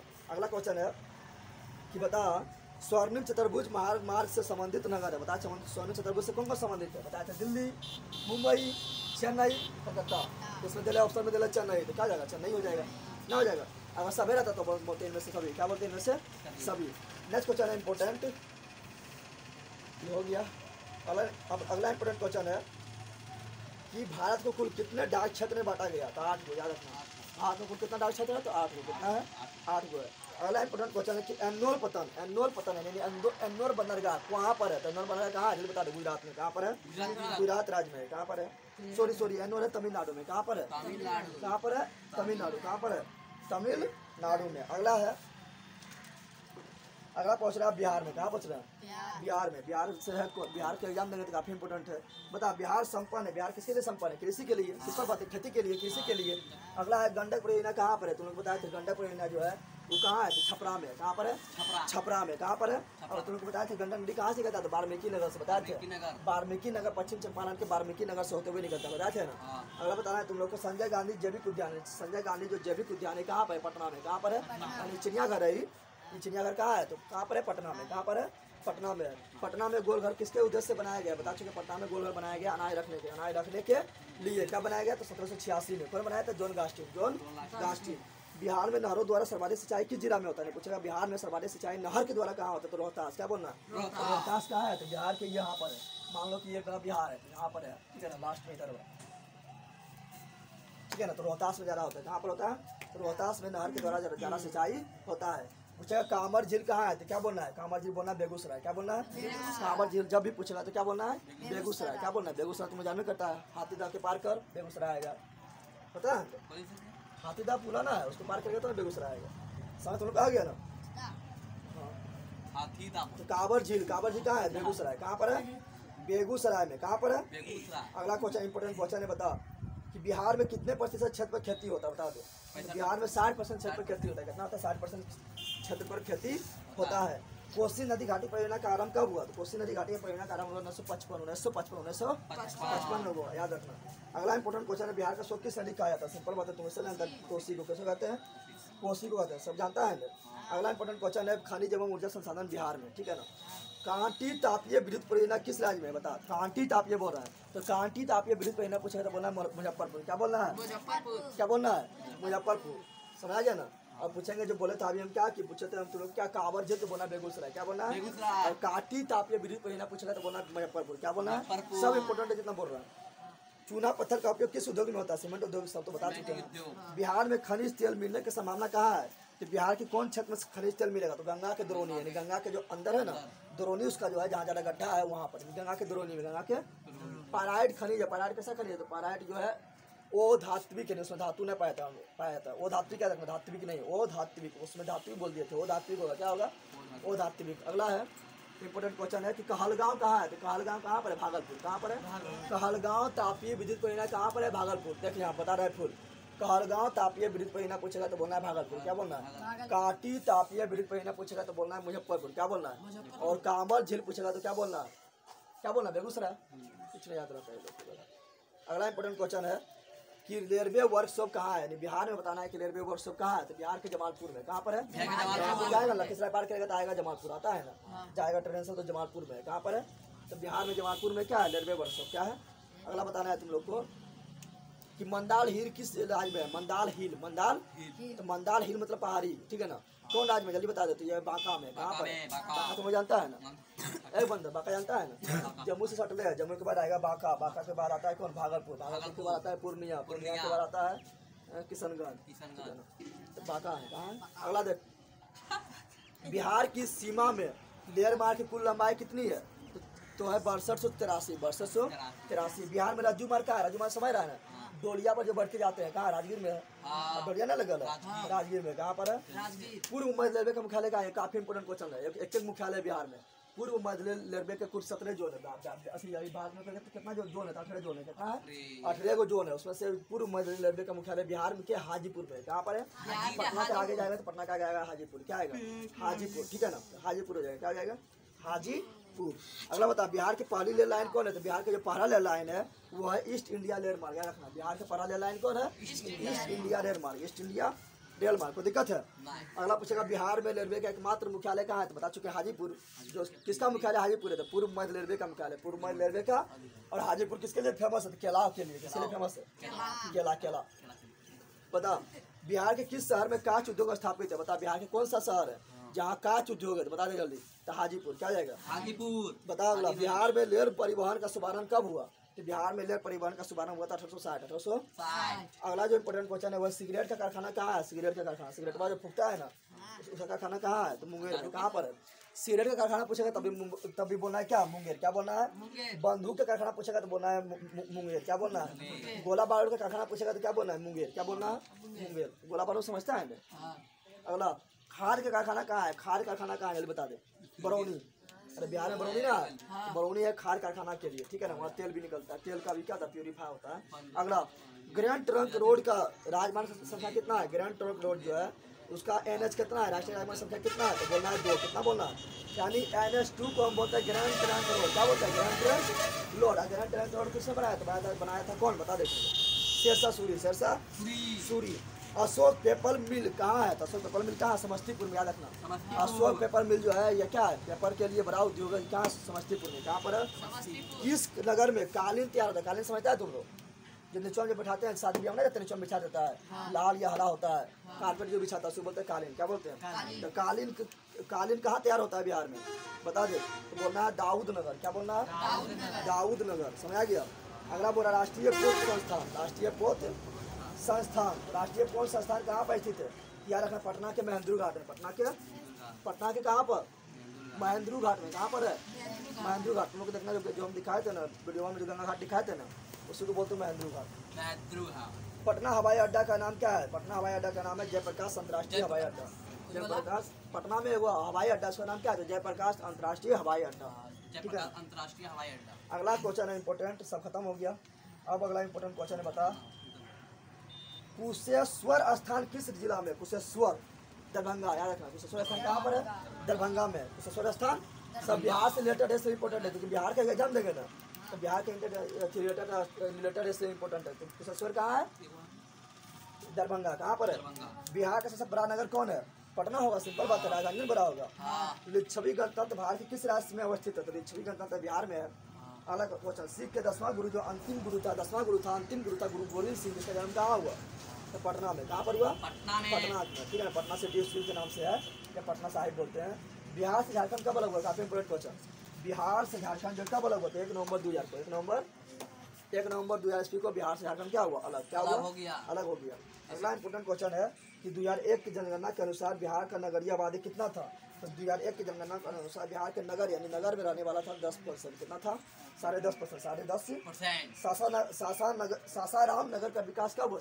सासाराम नगर का विकास हुआ था मध्यकाल में। कब हुआ था? मध्य युग में हुआ था। शेरशाह सूरी ने किया था, ठीक है ना। अगला क्वेश्चन है, बिहार में प्राचीन नगर कौन नहीं थे? तो बिहार के प्राचीन नगर कौन नहीं है बताना है। तो पाटलिपुत्र प्राचीन नगर है करता है ना। नालंदा भी प्राचीन नगर है। नालंदा ना है, नालंदा विश्वविद्यालय तुमने पढ़ा है ना। तो नालंदा भी क्या है? प्राचीन नगर। क्या है? वैशाली। तो वैशाली भी पर क्या है? प्राचीन नगर। लेकिन छपरा प्राचीन नगर ना है। अगला, सबसे अधिक आबादी वाला जिला कौन है? तो सिंपल बात है, पटना होगा, राजधानी होगा। अगला है, वो विभाजित बिहार में एकमात्र नियोजित नगर कौन था? यानी जब बिहार और झारखंड अलग ना हुआ था तो उस समय क्या था? वो विभाजित बिहार था। तो उस समय एकमात्र नियोजित यानी सही तरीका से व्यवस्थित नगर कौन था? तो जमशेदपुर। कौन था? जमशेदपुर में टाटा नगर बोलना, क्या बोलना है? टाटा नगर। लास्ट है भूगोल का क्वेश्चन। तल चिन्ह की सहायता से, तल चिन्ह होता है, तल में क्या होता है? चिन्ह होता है, क्या होता है? तो तल चिन्ह की सहायता से किस स्थान विशेष की मापी गई ऊंचाई को कहा जाता है? क्या कहा जाता है? तल चिन्ह की सहायता से वो विशेष स्थान का हम ऊंचाई माप रहे हैं। क्या माप रहे हैं? उसे क्या कहेंगे? उसे कहेंगे स्थानिक ऊंचाई। क्या कहेंगे? स्थानिक ऊंचाई माप रहे हैं तो बोलेंगे स्थानिक ऊंचाई। समझ आ गया ना? अगला उच्चावच। उच्चावच समझ रहा है? कहीं गड्ढा है, कहीं ऊंचा है, कहीं क्या है, खाली है, उसको बोलते हैं उच्चावच। क्या बोलते हैं? तो उच्चावच प्रदर्शन के लिए हैस्यूर विधि, कौन विधि? हैस्यूर विधि का विकास किसने किया था? याद रखना है, इसका विकास किया था लेहमान। किसने किया था? लेहमान। कौन किसने किया था? लेहमान। हैस्यूर विधि का विकास किसने किया? लेहमान। अगला है इंपॉर्टेंट क्वेश्चन। चलो चलो किसे पहुंचते हैं? भूगोल खत्म हो गया। कितना घंटा हुआ?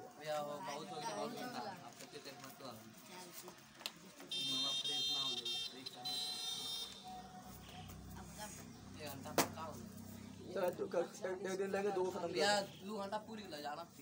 चलो एक दिन आपने लेंगे। अब बच गया तुम्हारा क्या? बच गया तुम्हारा है पॉलिटिकल साइंस और डिजास्टर मैनेजमेंट यानी आपदा प्रबंधन, और तुम लोग को बच गया है इकोनॉमिक्स यानी अर्थशास्त्र बचा है, नागरिक शास्त्र बचा है और आपदा प्रबंधन बचा है। एक दिन वो क्लास लेंगे तो पूरा सब जितना इंपॉर्टेंट क्वेश्चन था सब समाप्त हो जाएगा। बस यही तुम लोग को 2 वीडियो देखना है ना परीक्षा समय। 80 को व्यक्ति में 40 को आराम से सही करके आ जाना। ज़्यादा कर देगा लेकिन 40 से सही करना है, तो 40 से सही करना है, ठीक है ना? तो मिलते हैं नेक्स्ट वीडियो में। तुम्हें बता चुके हैं जल्दी ब्लॉग सब्सक्राइब नहीं किया, जल्दी ब्लॉग सब्सक्राइब कर लो, जिसके लिए मस्ती सब्सक्राइब कर लो, ठीक है।